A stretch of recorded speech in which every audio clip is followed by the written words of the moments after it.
तो लीजिए सुनिए रविंद्रनाथ टैगोर जी का उपन्यास नौकाडूबी का तृतीय अध्याय। 2 घड़ी दिन चढ़ाया। कमला की नींद टूटी। झटपट उठ मुंह हाथ धोकर घर के काम में लग गई, पर आज उसका मन बहुत उदास था। उमेश जब कमला के काम में सहायता देने आया तब कमला ने टूटे हुए स्वर में कहा, जाओ उमेश, आज तो मुझे रंज मत दो। उमेश चुप रहने वालों में से तो था नहीं। उसने कहा, माँ मैं रंज क्यों दूंगा, मसाला पीसने आया हूँ। सवेरे रमेश ने कमला के मुख नेत्र का भाव देखकर पूछा, कमला तुम्हारी तबीयत तो ठीक है? कमला इस प्रश्न का उत्तर केवल सिर हिलाकर दे रसोई घर में चली गई। रमेश ने देखा, बात दिन पर दिन भारी होती जाती है, अब शीघ्र ही कुछ मीमांसा तो करनी ही चाहिए। नलिनी के साथ एक बार खुलासा बातचीत हो जाने पर सहज ही कर्तव्य की मीमांसा हो जाएगी। रमेश बड़ी देर तक सोच विचार करने के बाद नलिनी को चिट्ठी लिखने बैठा। एक बार लिखकर फिर उसे काटता। इसी समय किसी ने पीछे से आकर पूछा, महाशय आपका नाम? सुनकर रमेश चौंक कर सिर उठाया। देखा एक अधेड़ उम्र का भद्र मनुष्य सामने खड़ा है। रमेश का ध्यान जो चिट्ठी लिखने का और एकांत भाव से लगा था, कुछ देर के लिए उचट गया। वह भौं सिकोड़कर उसके मुंह की ओर देखने लगा। आप ब्राह्मण हैं, आपका नाम रमेश बाबू है, यह मैं पहले से ही जान चुका हूँ। आप बुरा ना माने, हमारे देश में नाम गांव पूछने की एक परिपाटा है, यह शिष्टता है, पर कोई कोई इसे अशिष्टता समझ बुरा मानते हैं। यदि आप बुरा समझते हो तो आप भी मुझसे पूछ लें, मैं जरा भी बुरा नहीं मानूंगा। मैं अपना नाम, बाप का नाम और पितामह का नाम बताने में कुछ भी उजरे ना करूंगा। रमेश ने हंसकर कहा, नहीं मैं इन बातों का बुरा नहीं मानता, यह तो एक कायदे की बात है। बिना पूछे कोई किसी का परिचय नहीं जान सकता। आप कृपा करके अपना नाम बताएं तो मैं उसी में खुश होऊंगा। जी मेरा नाम त्रिलोकनाथ चक्रवर्ती है। पश्चिम उत्तर प्रदेश में सभी लोग मुझे जानते हैं। आपने तो इतिहास पढ़ा है। भारतवर्ष में भरत चक्रवर्ती राजा होने के कारण जैसे प्रसिद्ध थे, वैसे ही मैं भी पश्चिमोत्तर देश में अपने गुण के कारण सर्वत्र प्रसिद्ध हूँ। जब आप पश्चिम जा रहे हैं तब मेरा परिचय जाने होंगे, किंतु आप जाना कहाँ चाहते हैं? रमेश, मैं भी ठीक ठाक बता नहीं सकता। त्रिलोक, आप ठीक ठीक बतावे चाहे ना, पर जहाज को अब अपने अड्डे पर पहुंचने में विलंब नहीं है। रमेश, एक दिन गोयालंद में गाड़ी से उतरकर देखा, स्टीमर बार बार चलने की सीटी दे रहा था। तब मैंने अच्छी तरह जाना मेरा मन स्थिर करने में देरी है, पर जहाज खुलने में देरी नहीं थी। तो भी जो काम जल्दी का था वह मैंने कर ही डाला। त्रिलोक, धन्य हैं आप महाशय, आप पर तो मेरी भक्ति बढ़ी ही जाती है। मुझ में और आप में बड़ा अंतर है। हम सब पहले कहीं जाने का निश्चय कर लेते हैं, तब जहाज पर पांव रखते हैं, कारण हम सब भीरू स्वभाव के मनुष्य हैं। आपने जाने का तो निश्चय किया, पर कहाँ जाएंगे इसका कुछ निश्चय नहीं। यह क्या साधारण बात है? परिवार भी तो आपके साथ ही है। हाँ, कहकर इस प्रश्न के उत्तर देने में रमेश का मन कुछ देर के लिए संदेह में पड़ गया। उसे चुप देखकर त्रिलोकनाथ चक्रवर्ती ने कहा, आप मुझे क्षमा करें, परिवार आपके साथ में है, यह खबर मुझे पहले ही जाहिर हो चुकी है। आप वृथा मुझ पर संदेह ना करें। बहू जी इसी घर में रसोई बना रही हैं। मैं भी पेट की आग बुझाने के लिए रसोई घर की खोज करते करते वहां जा पहुंचा। मैंने बहू जी से कहा कि आप मुझे देखकर संकोच ना करें। मैं अब बराबर पश्चिम देश में रहता हूँ। पश्चिम के रहने वाले सभी भद्र मनुष्य मुझे जानते हैं, और आप तो साक्षात अन्नपूर्णा का अवतार ही जान पड़ती हैं। फिर मैंने कहा, आप जब रसोई करने बैठी हैं तब मेरी भी खबर लीजिएगा, भूलने से तो ना बनेगा। मैं निरुपाय हूँ। इस पर बहू जी हंसी। मैं समझ गया, अन्नपूर्णा मुझ पर प्रसन्न हुई है और आज मुझे किसी तरह की चिंता न रही। प्रतिदिन पंचांग देखकर शुभ मुहूर्त में ही यात्रा करता हूँ, किंतु ऐसा भाग्य क्या सब बार संगठित होता है? आप काम कर रहे हैं, आपको तकलीफ ना दूंगा। यदि आप आज्ञा दे तो मैं बहू जी के काम में कुछ सहायता करूं। जब हम सब हैं तब वे अपने हाथ से सब काम क्यों करेंगी? नहीं नहीं, आप लिखिए, मैं आपके काम में बाधा नहीं डालना चाहता।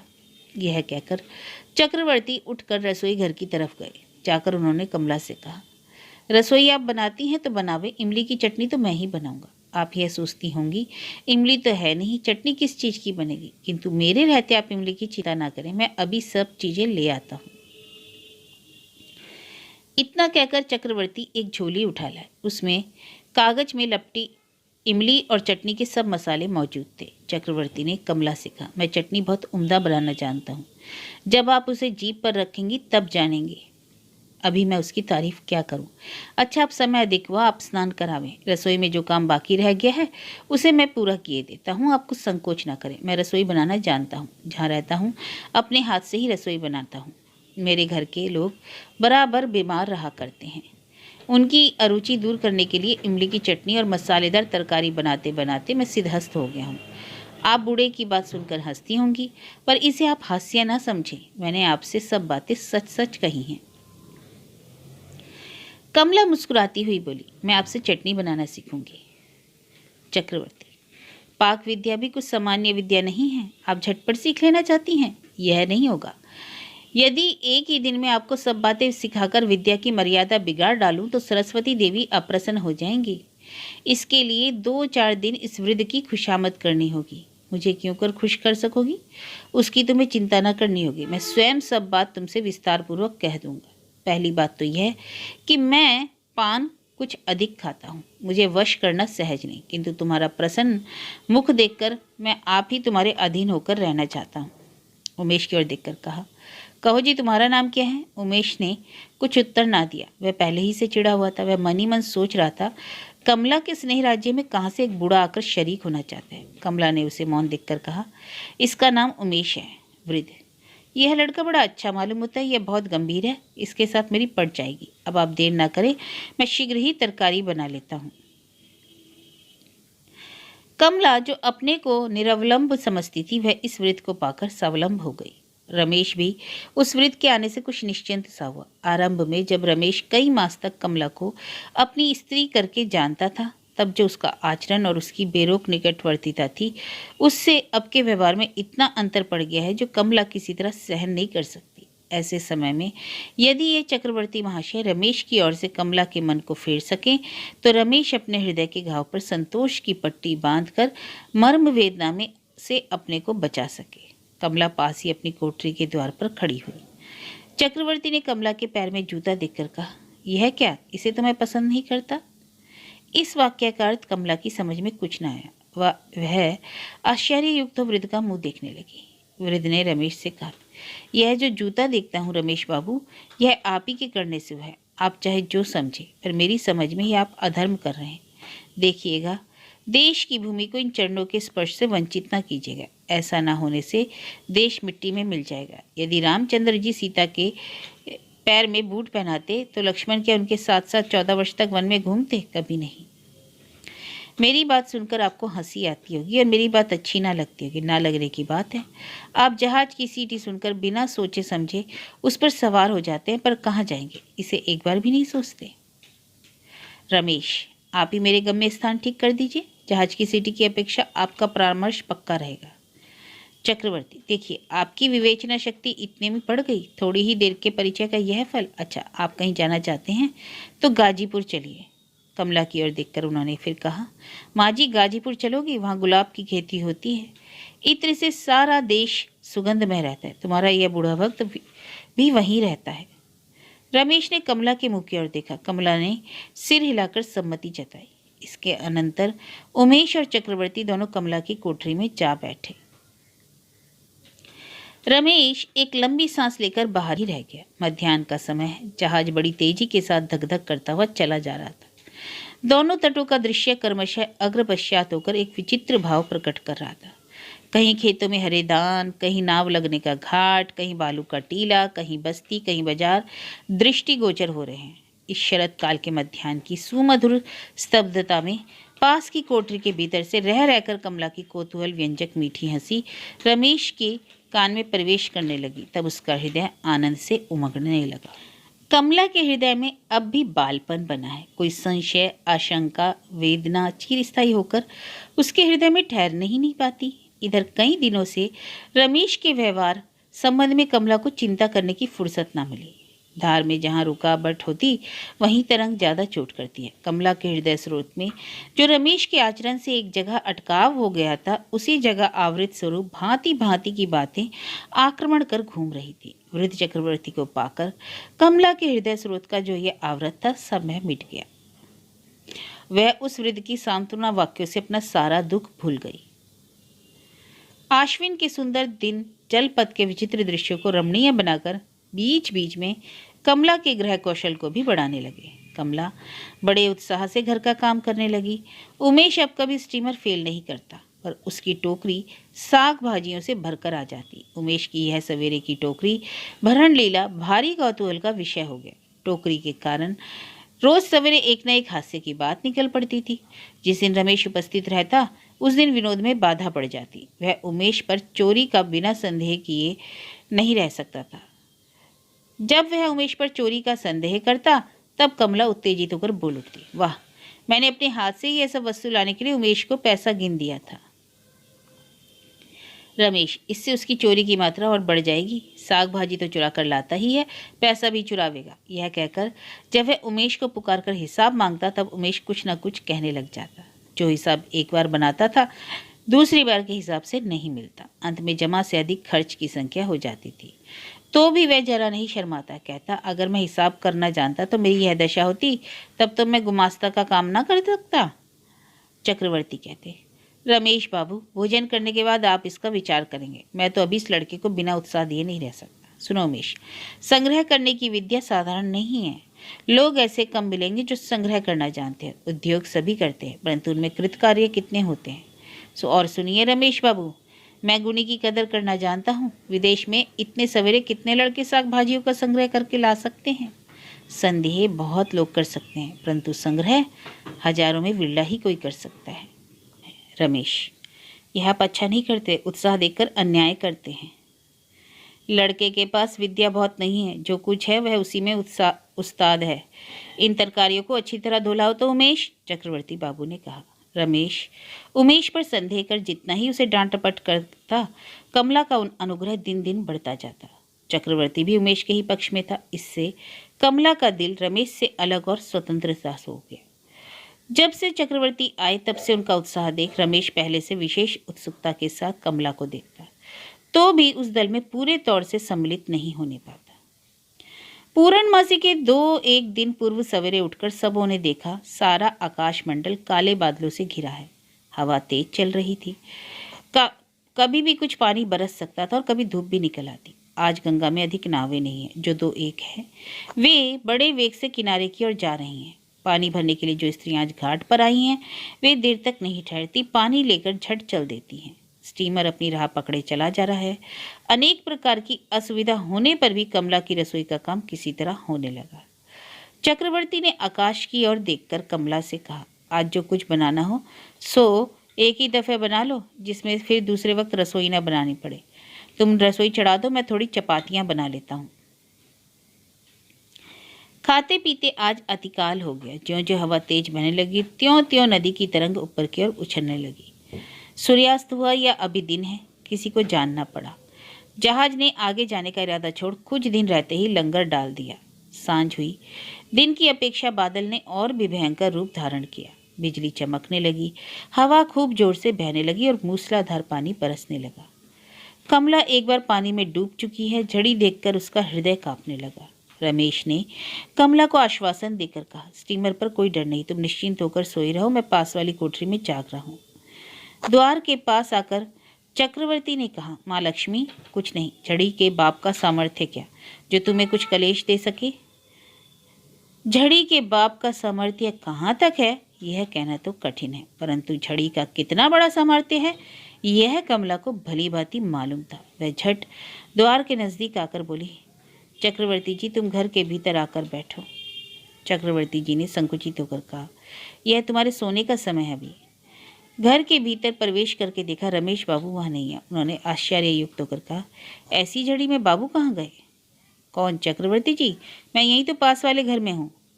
पास वाले घर में झांक कर चक्रवर्ती जी ने देखा, रमेश बिछौने पर लेटा है, सिरहाने चिराग रखकर कोई किताब पढ़ रहा है। चक्रवर्ती ने कहा, बहू जी इस घर में अकेली डरती हैं। आपकी पुस्तक तो झड़ी से नहीं डरती, उसे अभी रख देने में क्या अन्याय होगा? इस घर में आइए। कमला ने एक दुर्निवार आवेश के वश अपने को भूल छट दौड़कर चक्रवर्ती के पास जा जोर से उनका हाथ दबाकर क्रोध स्वर में कहा, नहीं नहीं। झड़ी के सबब से यह शब्द रमेश के कान तक ना पहुंचा, किंतु चक्रवर्ती विस्मित होकर लौट आए। रमेश पुस्तक रखकर उस घर में गया और पूछा, क्या चक्रवर्ती जी, कहिए क्या मामला है? जान पड़ता है कमला आपको? कमला रमेश के मुंह की ओर देखकर बोली, नहीं नहीं नहीं, मैंने केवल कोई कहानी कहने के लिए ही बुलाया था।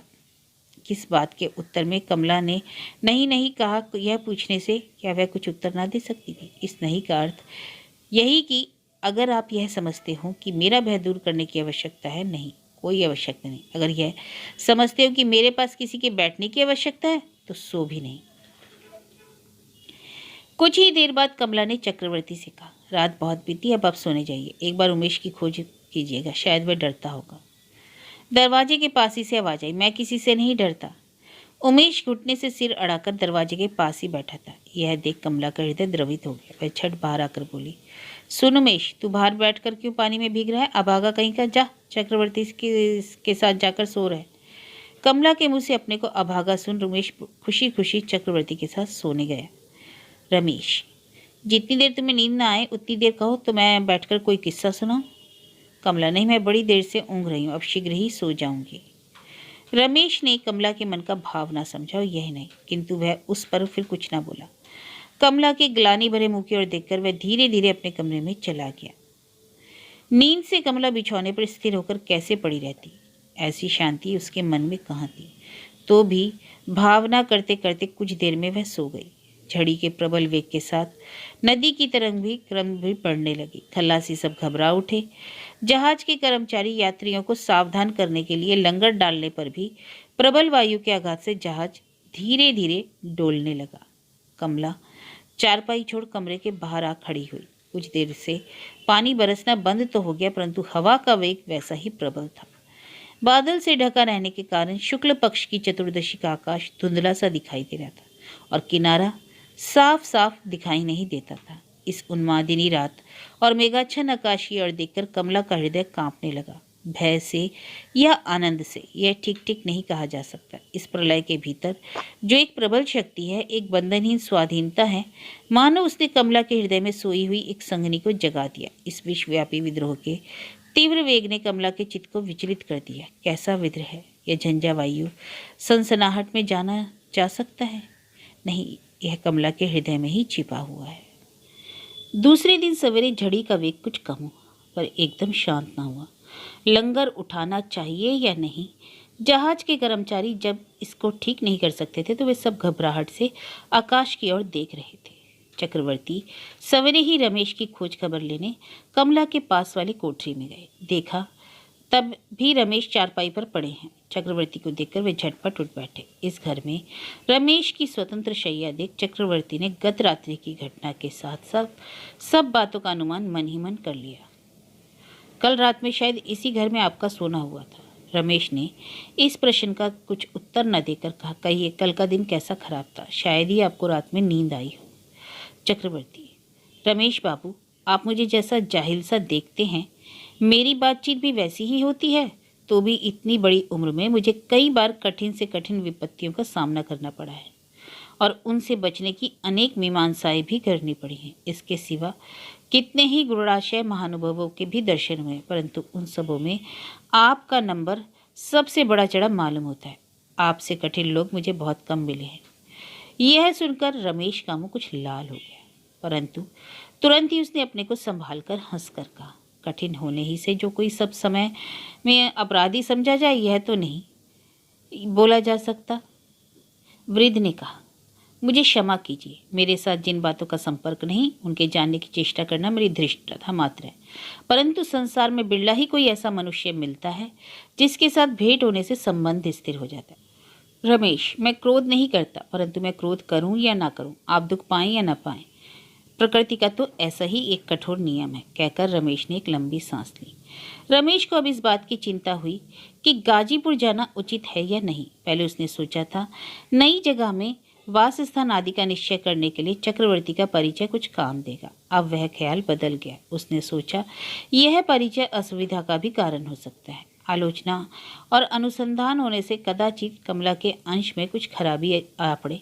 गाजीपुर पहुंचने के एक दिन पूर्व रमेश ने चक्रवर्ती से कहा, गाजीपुर मेरे प्रैक्टिस के लिए ठीक जगह नहीं मालूम होती, इसलिए मैंने काशी जाने का ही विचार किया है। वृद्ध ने हंसकर कहा, बार बार विचार बदलने को विचार स्थिर करना न रहकर अस्थिर करना ही कहना चाहिए। खैर जो कुछ हो, अब काशी जाना ही आपका आखिरी विचार स्थिर हुआ? रमेश, हाँ। वृद्ध कोई उत्तर न देकर चले गए और अपनी चीज वस्तु बांधने लगे। कमला ने आकर कहा, चक्रवर्ती जी, आज मेरे साथ झगड़ा क्यों? वृद्ध, झगड़ा तो रोज ही होता है, पर मैं एक दिन भी झगड़े में ना जीत सका। तो आज सवेरे आप भागे भागे क्यों फिर रहे हैं? चक्रवर्ती, तुम सबसे मुझसे भी बढ़कर भागने की कोशिश में हो और मुझी पर भागने का दोष लगाती हो। कमला इस बात का अर्थ ना समझ सकी, उनके मुंह की ओर देखने लगी। वृद्ध, क्या रमेश ने अब भी तुमसे कुछ नहीं कहा? उन्होंने काशी जाना ही स्थिर किया है। यह सुनकर कमला हाँ ना कुछ ना बोली। कुछ देर के बाद उसने कहा, आपसे यह काम ना हो सकेगा, दीजिए मैं आपकी संदूकी में सब कपड़े ठीक से रख देती हूँ। काशी जाने के नाम से कमला को उदासीन देख वृद्ध के हृदय में गहरी चोट लगी। उन्होंने मन ही मन सोचा, अच्छा ही हुआ जो इस झमेले से मैं अलग हो गया। मेरे जैसे बूढ़े को इस बखेड़े में फंसने की जरूरत क्या है? मैं क्यों इसमें आप ही अब फंसने लगा? इसी समय रमेश काशी जाने की बात कमला से कहने आया और कहा, मैं बड़ी देर से तुम्हें खोज रहा था। कमला चक्रवर्ती के कपड़ों को सजाकर संदूक में रखने लगी। रमेश ने कहा, कमला, हम सब इस बार गाजीपुर न जा सकेंगे। मैंने काशी जाकर प्रैक्टिस करने की बात ठीक की है, तुम क्या कहती हो? कमला ने चक्रवर्ती के संदूक की ओर से नजर न उठाकर कहा, नहीं, मैं गाजीपुर को ही जाऊंगी, मैंने अपना सामान सब ठीक कर लिया। कमला के इस निर्विवाद उत्तर से चकित होकर रमेश ने कहा, क्या तुम अकेली ही जाओगी? क्यों, मेरे साथ चक्रवर्ती जी भी तो रहेंगे। कमला की इस बात से चक्रवर्ती पसोपेश में पड़ गए। उन्होंने कहा, अगर तुम मेरा इतना पक्ष लोगी तो रमेश बाबू मुझे देख ना सकेंगे। इसके उत्तर में कमला ने सिर्फ इतना ही कहा, मैं गाजीपुर जाऊंगी। इस संबंध में किसी से कुछ सम्मति लेने की जरूरत भी कमला के कंठ स्वर ने जाहिर न की। रमेश ने कहा, चक्रवर्ती जी, तो गाजीपुर का जाना ही पक्का हुआ? आज आकाश में बादल का नाम नहीं है। शरद ऋतु की रात को चांदनी चारों ओर चित चुरा रही थी। रमेश देख के तख्ते पर बैठकर सोचने लगा, इस तरह कब तक चलेगा? विद्रोही कमला को लेकर दिन दिन भारी उपद्रव मचने की संभावना है, इसलिए अब उसके साथ दूसरे ही तौर से पेश आऊंगा। कमला ही मेरी स्त्री है, मैंने तो उसे स्त्री समझकर ही ग्रहण किया था। उसके साथ वेद विधि से ब्याह न हुआ, इसका संकोच करना उचित नहीं। धर्मराज ने उस दिन कमला को वधु रूप में मेरे पास लाकर उस निर्जन भालुकामय द्वीप में स्वयं ग्रंथि बंधन कर दिया। उनके सदृश धार्मिक पुरोहित संसार में और कहाँ मिलेगा? परमेश्वर की लीला अगम और अपार है। नलिनी और रमेश के बीच एक भारी दंगल का मैदान आ पड़ा। अपमान, अविश्वास, बाधाओं को काटकर यदि रमेश जीत सकेगा तो वह सिर उठाकर नलिनी के पास जाकर खड़ा हो सकेगा। उस दंगल की बात याद आने से उसे डर होता है। जीतने की उसे कोई आशा नहीं। वह अपने को कैसे प्रमाणित कर सकता है? प्रमाण देने से सब बातें जनसाधारण के निकट ऐसी ग्राहित और कमला के अंश में ऐसी भयंकर उठेगी कि संकल्प तक करना कठिन है। इसलिए अब दुर्बल की बातें 3-5 न करके कमला को ही स्त्री बनाकर रखने में सब प्रकार से कुशलता है। नलिनी का जब मुझ पर पहले का स्वभाव नहीं, तब वह प्रसन्नतापूर्वक योग्य वर के हाथ में अपने मन को सौंप सकती है। यह सोचकर रमेश ने दीर्घ निश्वास लेकर उधर की आशा छोड़ दी। रमेश ने पूछा, क्यों रे, तू कहाँ जाएगा? उमेश ने कहा, मैं तो माँ जी के साथ ही जाऊंगा। और मैंने तेरे लिए काशी तक का टिकट ले लिया। यह तो गाजीपुर का घाट है, हम सब तो काशी न जाएंगे। उमेश, मैं भी न जाऊंगा। उमेश उन सबों का साथ ना छोड़ेगा, यह आशंका रमेश के मन में ना थी, किंतु उस लड़के के चित्त की दृढ़ता देखकर रमेश क्षुब्ध हो गया। कमला से पूछा, क्या उमेश को साथ ले जाना होगा?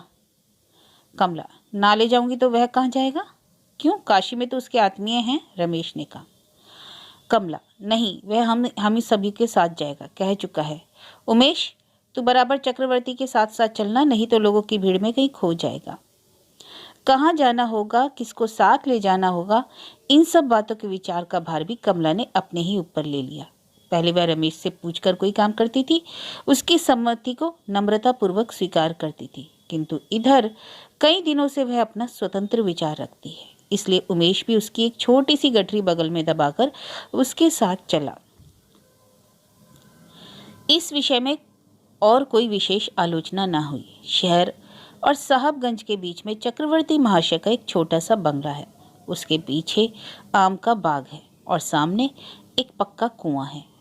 प्रथम दिन कमला और रमेश इसी बंगले में जाकर टिके।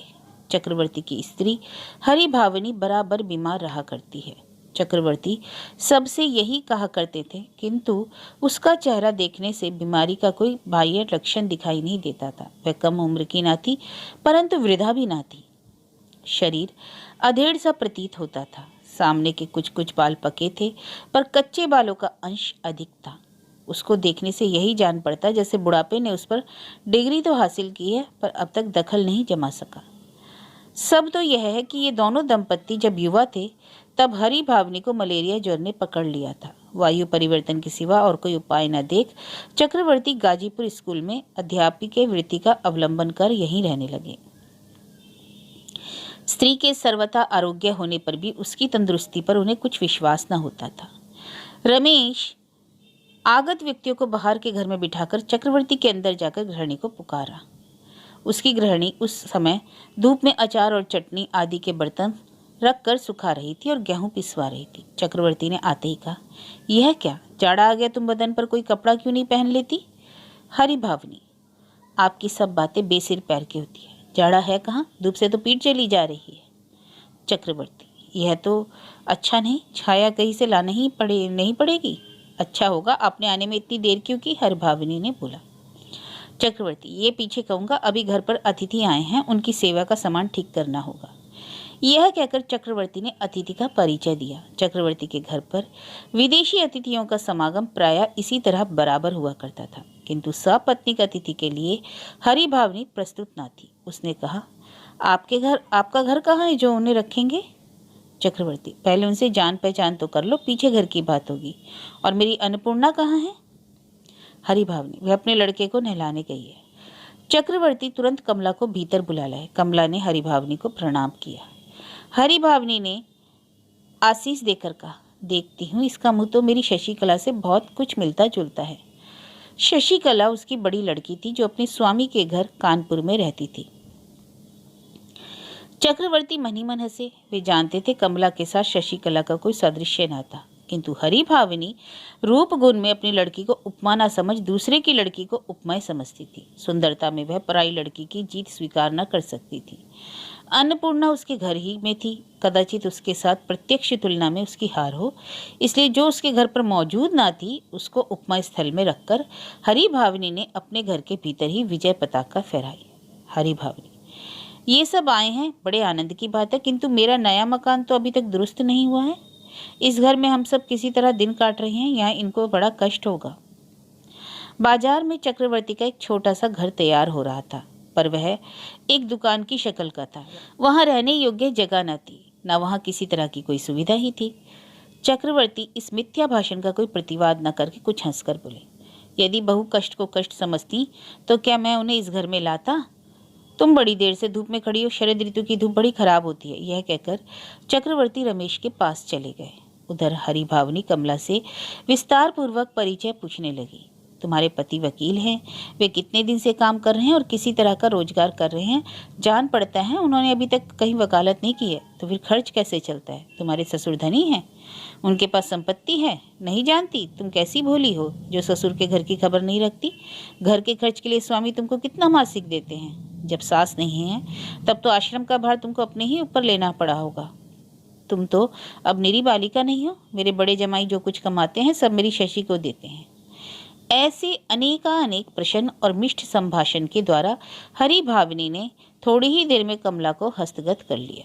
कमला रमेश के विषय में बहुत अल्प ज्ञान रखती थी। उन दोनों ने दाम्पत्य संबंध का विचार करने से यह अल्प ज्ञान कितना असंगत और लज्जा का विषय है, यह हरि भावनी के प्रश्नों से उसके मन में स्पष्ट झलक गया। उसने सोचकर देखा, आज तक उसे रमेश के साथ किसी बात की भली भांति आलोचना करने का अवसर ही नहीं मिला।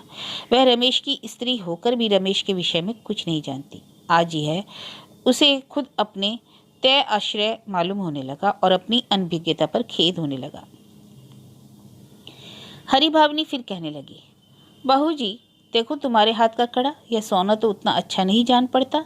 क्या बाप के घर से तुम कुछ गहना ना लाई थी? क्या तुम्हारे बाप जीते नहीं है, इसी से तुम्हारे बदन पर इतने थोड़े जेवर हैं?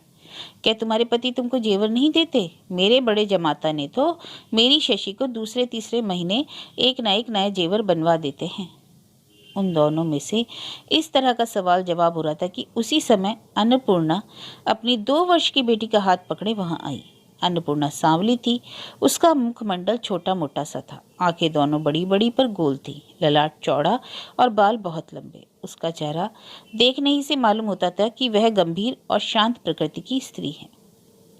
अन्नपूर्णा की छोटी सी बालिका कमला के सामने खड़ी हो कुछ देर तक टकटकी बांध उसके मुंह की ओर देखकर बोल उठी।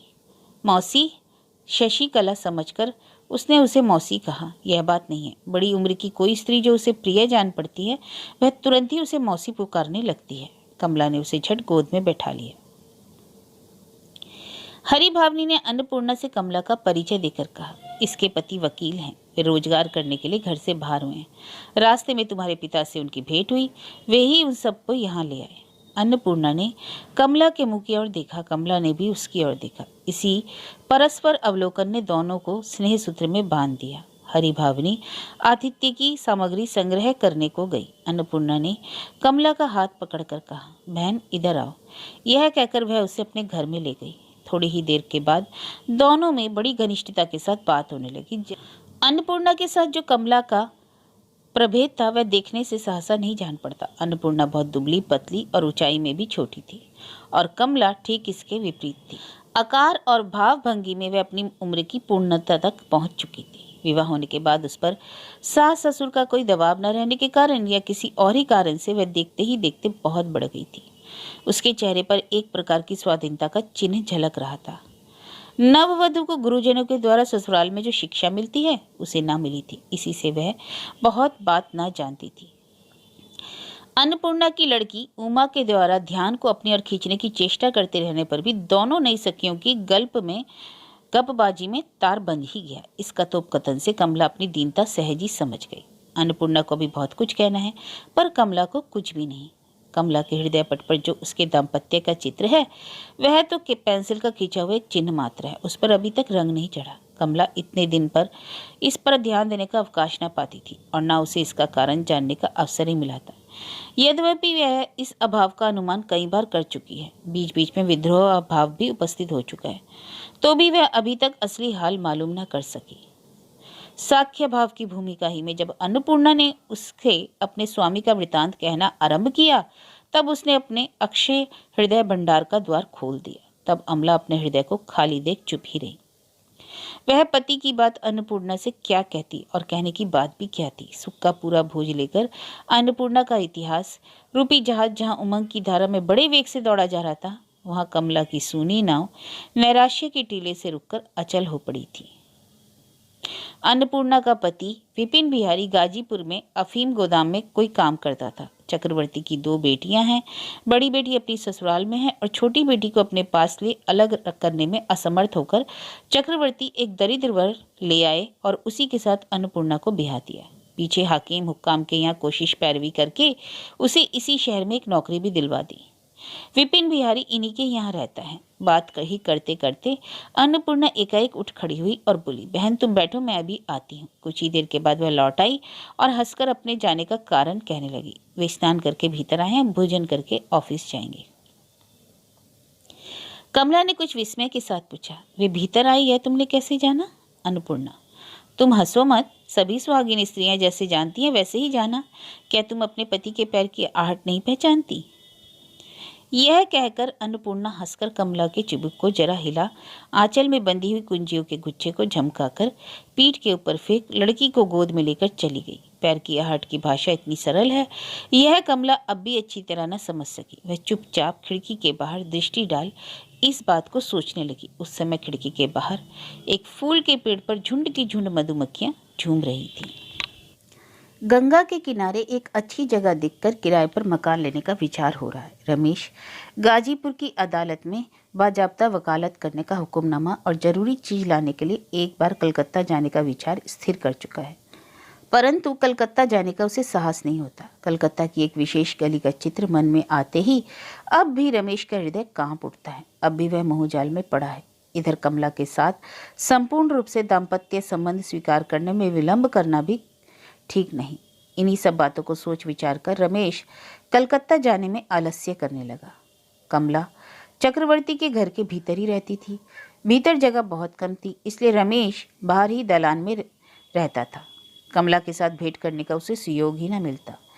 इस विषम विच्छेद कांड को लेकर अन्नपूर्णा केवल कमला के पास दुख प्रकाश करने लगी। कमला ने कहा, क्यों बहन, तुम इतना क्यों सोचा करती हो? ऐसा कौन संकट आ पड़ा है? अन्नपूर्णा ने हंसकर कहा, तुम धन्य हो, क्या तुम्हारे हृदय पत्थर से भी कठोर है? यह सब कपट कौशल रहने दो, तुम्हारे मन में जो होता है सो क्या मैं नहीं जानती? मैं सब जानती हूँ। कमला: अच्छा बहन, सच सच कहो, अगर 2 दिन विपिन बाबू तुमसे भेंट ना करे तो क्या तुम? अन्नपूर्णा ने गर्व भरे स्वर में कहा, यह कभी हो सकता है? वे 2 दिन मुझसे अलग होकर रहेंगे?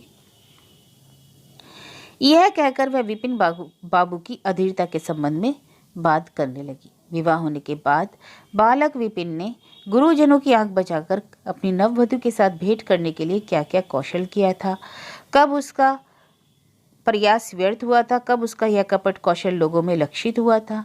दिन में भेंट न होने का दुख हल्का करने के लिए विपिन के मध्याह्न भोजन काल में एक बड़े आईने के भीतर गुरुजनों की दृष्टि बचाकर उन दोनों में परस्पर कैसे आंखों ही आंख बात होती थी, यह कहते कहते पुरानी बात याद आ जाने के कारण आनंद से अन्नपूर्णा का सर्वांग पूरा चेहरा खिल उठा। इसके बाद जब ऑफिस जाने का कांड प्रारंभ हुआ तब जो उतनी देर का वियोग दोनों में असहनीय होता था। जब तब रुष्ट होकर विपिन बाबू का ऑफिस को भागना आदि अनेक बातें।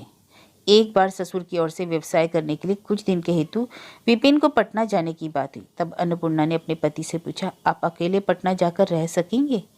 विपिन ने जोर बांधकर कहा, क्यों नहीं रह सकूंगा, खूब मजे में रहूंगा।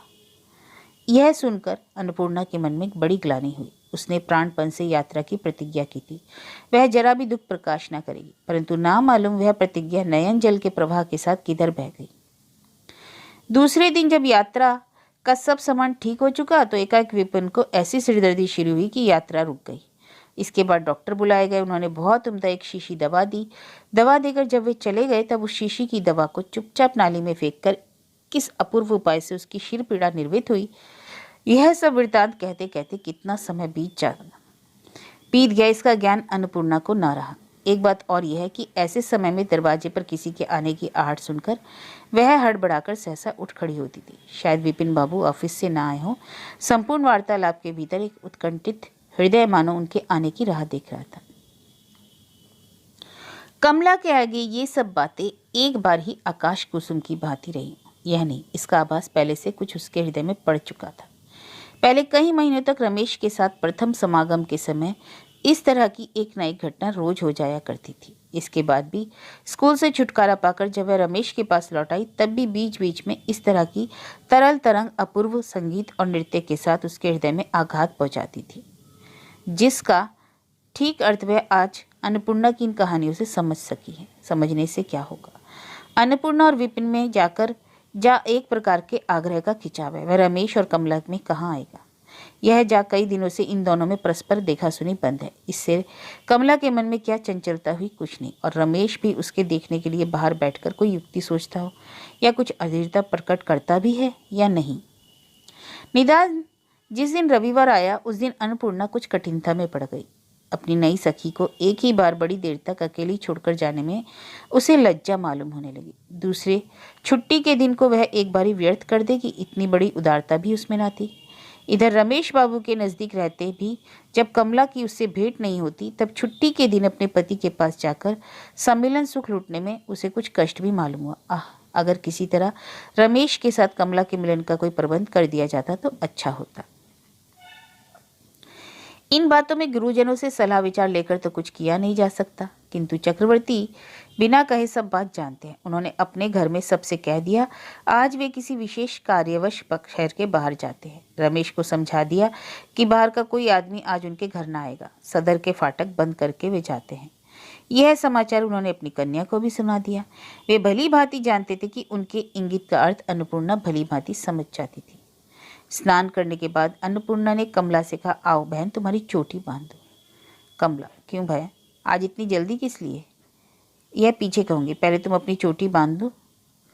यह कहकर वह कमला को अपने आगे बिठाकर कंघी करने लगी। आज कमला की वेणी बांधने में अन्नपूर्णा ने कुछ विशेष परिश्रम किया। इसके बाद साड़ी की बात लेकर दोनों सखियों में वाक युद्ध होने लगा। अन्नपूर्णा उसे रंगीन साड़ी पहनाना चाहती थी और कमला पहनाने का कारण पूछती थी। आखिर बिना कारण जाने अन्नपूर्णा को संतुष्ट करने की इच्छा से कमला ने उसकी दी हुई साड़ी पहन ली। दोपहर को भोजन के अनंतर अन्नपूर्णा अपने स्वामी के कान में नामालूम क्या कहकर कुछ देर के लिए छुट्टी लेकर कमला के पास आई। इसके बाद कमला को बाहरी दालान में भेजने के लिए भारी धूम मच गई। इसके पूर्व कमला रमेश के पास कई बार निसंकोच होकर जाती आती थी। इस विषय में सामाजिक लज्जा प्रकाश की कोई विधि है, यह जानने का आज तक उसे कोई अवसर न मिला। परिचय के आरंभ में ही रमेश ने संकोच का व्यवहार उठा दिया था। निर्लज्जता का दोष देकर धिक्कारने वाली कोई संगनी भी कमला के पास न थी, किंतु आज अन्नपूर्णा का अनुरोध पालन करना उसके लिए अत्यंत कठिन हो गया। अन्नपूर्णा जिस अधिकार से स्वामी के पास जाती थी, यह उसे मालूम हो चुका था। कमला को जब वह अधिकार नहीं, तब वह दीन भाव से रमेश के पास क्यों जाएगी? कमला जब किसी तरह जाने को राजी न हुई, तब अन्नपूर्णा ने समझा वह रमेश से रूठी है। रूठने की बात है, कई दिन हो गए रमेश ने कोई युक्ति निकालकर एक बार भी कमला को देखने की चेष्टा न की। हरि भावनी ने उस समय किवाड़ बंद करके अपने घर में सोई थी। अन्नपूर्णा ने विपिन से आकर कहा, आप रमेश बाबू को कमला का नाम कहकर भीतर बुला लाइए। पिताजी इसके लिए कुछ न कहेंगे, माँ सोई है, वह कुछ जान ही न सकेगी। विपिन के सदृश एकांत प्रिय मनुष्य के लिए ऐसा दुष्कर्म किसी तरह इष्ट न था, तो भी छुट्टी के दिन अन्नपूर्णा के इस अनुरोध का उल्लंघन वह न कर सका। रमेश बैठक में जाजिम बिछी हुई चौकी पर चित लेटा हुआ अखबार पढ़ रहा था। पढ़ने योग्य लेख समाप्त करके जब विज्ञापन की ओर दृष्टि दी, तब विपिन को घर में आते देख वह उल्लसित हो उठा। साथी के ख्याल से विपिन उसका जैसा चाहिए अंतरंग ना था, तो भी समय बिताने के लिए रमेश ने उसके आगमन को परम लाभ समझा। उसने बड़े प्रेम के साथ कहा, आइए विपिन बाबू बैठिए। विपिन बैठने के लिए आया न था, वे आपको एक बार भीतर बुलाती हैं। रमेश, कौन? कमला? विपिन, हाँ। रमेश को कुछ आश्चर्य हुआ। रमेश पहले ही निश्चय कर चुका है कि कमला को पत्नी भाव से ग्रहण करेगा, किंतु इधर कई दिनों से उसका चित्त दुविधा में पड़ा था। अनेक संकल्प विकल्प के अनंतर उसने कमला को गृहिणी पद से अभिषिक्त करके अपने मन को नाना प्रकार के भावी सुखों का प्रलोभन दिखाकर उत्तेजित भी किया, परंतु आज प्रथम दिन का मिलाप भारी समस्या हो पड़ा। कुछ दिन से कमला के प्रति जो उसका बर्ताव और ही तरह का हो गया था, उसे वह एकाएक कैसे तोड़ डालेगा, इसका कोई उपाय रमेश को ना सूझता था। इसी कारण वह किराए क्या मकान लेने में भी विलंब कर रहा था। कमला ने बुलाया है, यह सुनकर रमेश ने मन में सोचा, जरूर उसे मुझसे कुछ विशेष प्रयोजन होगा। प्रयोजन की बात सोचकर उसके मन में धड़कन पैदा हुई। अखबार को मेज पर रखकर जब वह विपिन के पीछे पीछे भीतर गया, तब शरद ऋतु के मध्याह्नकालिक अभिसार के आभास ने उसके चित्त को और चंचल कर दिया। विपिन कुछ दूर ही से घर दिखाकर चला गया। कमला ने समझा अन्नपूर्णा विपिन के पास गई होगी, इसलिए वह खुले दरवाजे की चौखट पर बैठकर सामने के बाग की ओर देख रही थी। अन्नपूर्णा ने कमला के हृदय के भीतर बाहर एक अनुराग की तार बांधी थी। दोपहर की गर्म हवा से में बाहर पेड़ के पत्ते मरमर शब्दों के साथ हिल रहे थे, वैसे ही कमला के हृदय के भीतर भी एक दीर्घ निश्वास की वायु बहकर वेदना के साथ उसके कलेजे को कपा रही थी। ऐसे समय में रमेश ने घर के भीतर प्रवेश करके जब उसे पीछे से पुकारा, वह चौंक उठी। उसका हृत पिंड के भीतर रक्त उछलने लगा। जो कमला इसके पहले कभी रमेश के पास जाने में संकोच न करती थी, वह आज रमेश की ओर देख न सकी। उसका चेहरा लाल हो गया। आज के भूषण वस्त्र की सजावट से रमेश को कमला नए रूप में दिखाई पड़ी। कमला के इस सौंदर्य विकास ने रमेश को चकित और मुग्ध कर दिया। वह धीरे धीरे कमला के पास जाकर कुछ देर चुप खड़ा रहा और कोमल स्वर में बोला, कमला, तुमने मुझे बुलाया है? कमला ने चकित हो अनावश्यक उत्तेजना के साथ कहा, नहीं, मैंने तो नहीं बुलाया, मैं क्यों आपको बुलाऊंगी? रमेश, बुलाने में दोष ही क्या है? कमला ने कहा, नहीं, मैं बुलाती तो आपसे कहती ना। अच्छा, तुमने नहीं बुलाया, मैं अपने मन से आया हूँ, तो इससे क्या मुझे कोरा ही लौट जाना पड़ेगा? कमला, आप यहाँ आए हैं, यह घर वालों को मालूम होगा तो क्रोध करेंगे। आप जाइए, मैंने आपको नहीं बुलाया। रमेश ने कमला का हाथ पकड़ कर कहा, अच्छा, तुम भी मेरे साथ बाहर के कमरे में चलो, वहाँ कोई नहीं है और ना किसी के आने की संभावना है। कमला ने रमेश का हाथ छोड़ा, कांपती हुई घर के भीतर घुसकर झट किवाड़ बंद कर दिया। रमेश ने तब समझा कि यह सब इस घर की किसी स्त्री का प्रपंच है। यह समझकर पुलकित होता हुआ बाहर कमरे में गया, फिर चौकी पर लेटकर विज्ञापन देखने लगा।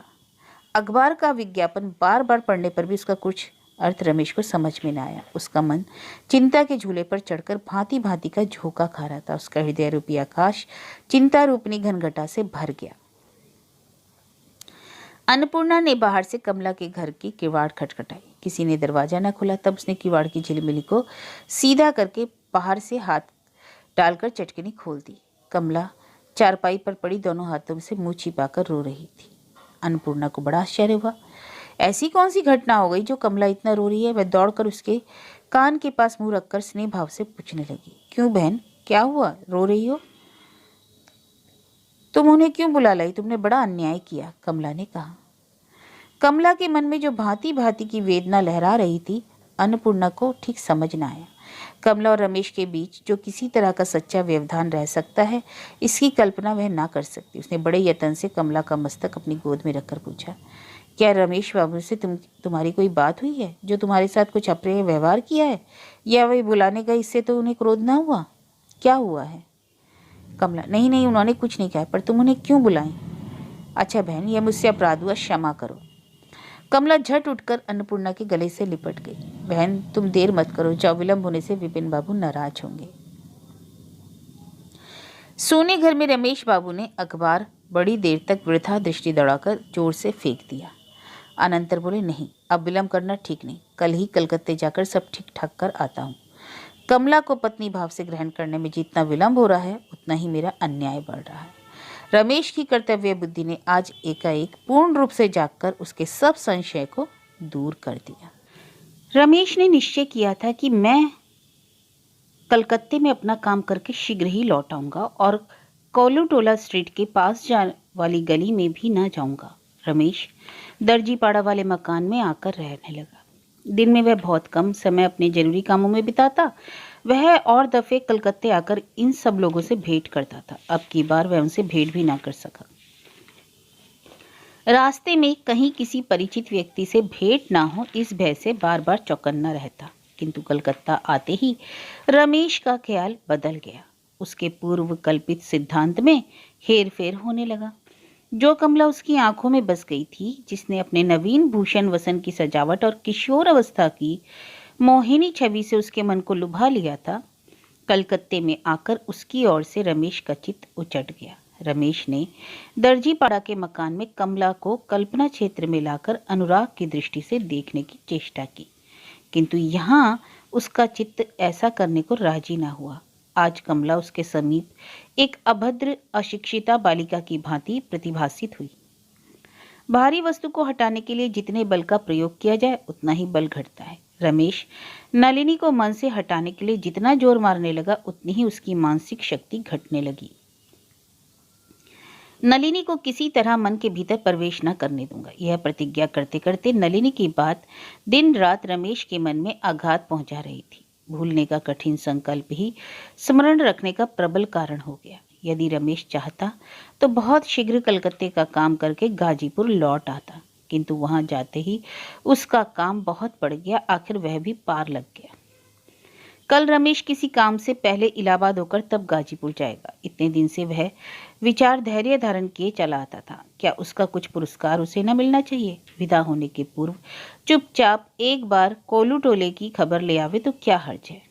आज कोलूटोला मोहल्ले की उसी गली से होकर जाने की बात ठीक करके वह एक चिट्ठी लिखने बैठा। उसमें कमला के साथ अपना संबंध विस्तार पूर्वक लिखा। इस बार गाजीपुर लौटकर वह अगत्या हतभागिनी कमला को पत्नी भाव से ग्रहण करेगा, यह भी सूचित कर दिया।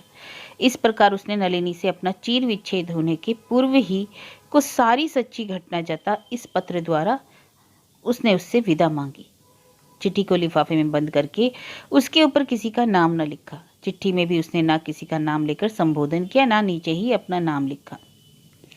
घनानंद बाबू के नौकर सभी रमेश से राजी रहते थे। कारण यह कि रमेश नलिनी के सभी छोटे बड़े आत्मीयजनों को समता भरी दृष्टि से देखता था। कभी किसी त्योहार पर नलिनी के नौकरों को इनाम कहकर कोई कपड़ा या कुछ नगद दे देता। रमेश ने निश्चय किया था, सांझ हो जाने पर वह कोलूटोला वाले मकान में जाकर एक बार दूर से नलिनी को देखावेगा और किसी नौकर के द्वारा वह चिट्ठी चुपचाप नलिनी के पास भेजकर सदा के लिए पुराने प्रेम बंधन को तोड़कर चला जाएगा। रमेश ने चिराग बत्ती के समय चिट्ठी हाथ में ले थरथराते पैर और कांपते हृदय से उस गली के भीतर प्रवेश किया। फाटक के पास आकर देखा, दरवाजा बंद है। ऊपर नजर उठाकर देखा, झरोखे सब बंद है। मकान सूना पड़ा है, सर्वत्र अंधेरा छाया है। तथापि रमेश ने बाहर से किवाड़ पर धक्का दिया। 2-4 बार ठोकर देने पर भीतर से एक दरबान दरवाजा खोलकर बाहर आया। रमेश ने पूछा, कौन, रामधन तो नहीं? हाँ बाबू, रामधनी हूँ। बाबू लोग कहाँ गए? लल्ली को लेकर पश्चिम हवा खाने गए। कहाँ गए ये तो नहीं कह सकता। और साथ में कौन गया है? कमल नयन बाबू गए हैं। ये कमल नयन बाबू कौन है? ये तो हमें मालूम नहीं, दरबान ने कहा। रमेश ने प्रश्न करके जाना, कमल नयन एक युवा पुरुष है। कुछ दिन से इनके घर आने जाने लगा है। तथापि रमेश नलिनी का परित्याग करने ही चला था। तथापि कमल नयन पर उसकी एक स्वाभाविक ईर्ष्या उत्पन्न हुई। रमेश ने पूछा, तुम्हारी लल्ली का स्वास्थ्य कैसा है? स्वास्थ्य तो उसका अच्छा है। रामधन ने सोचा था रमेश बाबू इस शुभ संवाद से प्रसन्न और चिंता रहित होंगे। क्या जाने रामधन ने यह भूल समझाओ। रमेश, मैं एक बार ऊपर जाऊंगा। रामधन हाथ में चिराग ले रमेश को ऊपर ले गया। रमेश भूत की तरह हर एक कमरे में एक बार घूम आया। पश्चात एक कुर्सी पर बैठा। घर में जो वस्तु जहां थी वह वहीं थी। बीच में कमल नयन कहां से आए? संसार में कोई जगह किसी के अभाव में अधिक दिन खाली नहीं रह सकती। जिस झरोके पर रमेश एक दिन नलिनी के पास खड़े होकर सावन महीने के सूर्यास्त समय की शोभा देखते थे, वह स्थान क्या खाली रह सकेगा? अवश्य ही कोई ना कोई नलिनी के साथ उस जगह को सुशोभित करेगा। ग्लानि से रमेश का हृदय फटने लगा। दूसरे दिन रमेश इलाहाबाद न जाकर सीधे गाजीपुर लौट आया।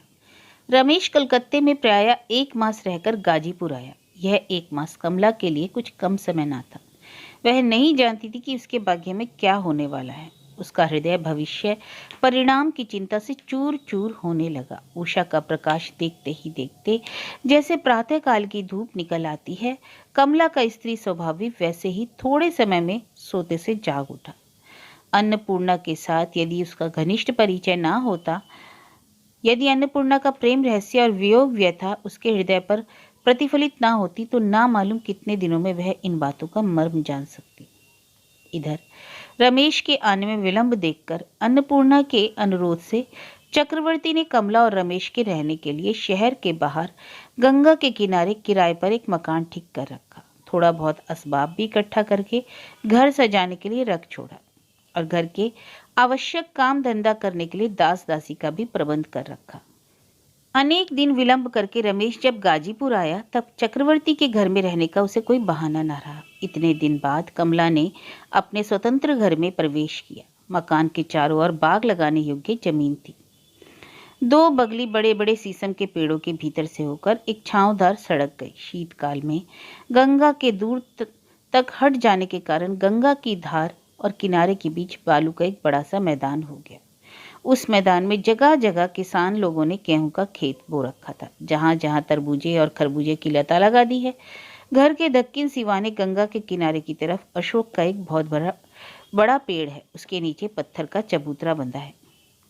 बहुत दिनों से मकान भाड़े पर ना रहने के कारण मकान और उसके हाथे की जमीन गिरी दशा में थी। बाग में कोई पेड़ पौधा हरा ना था।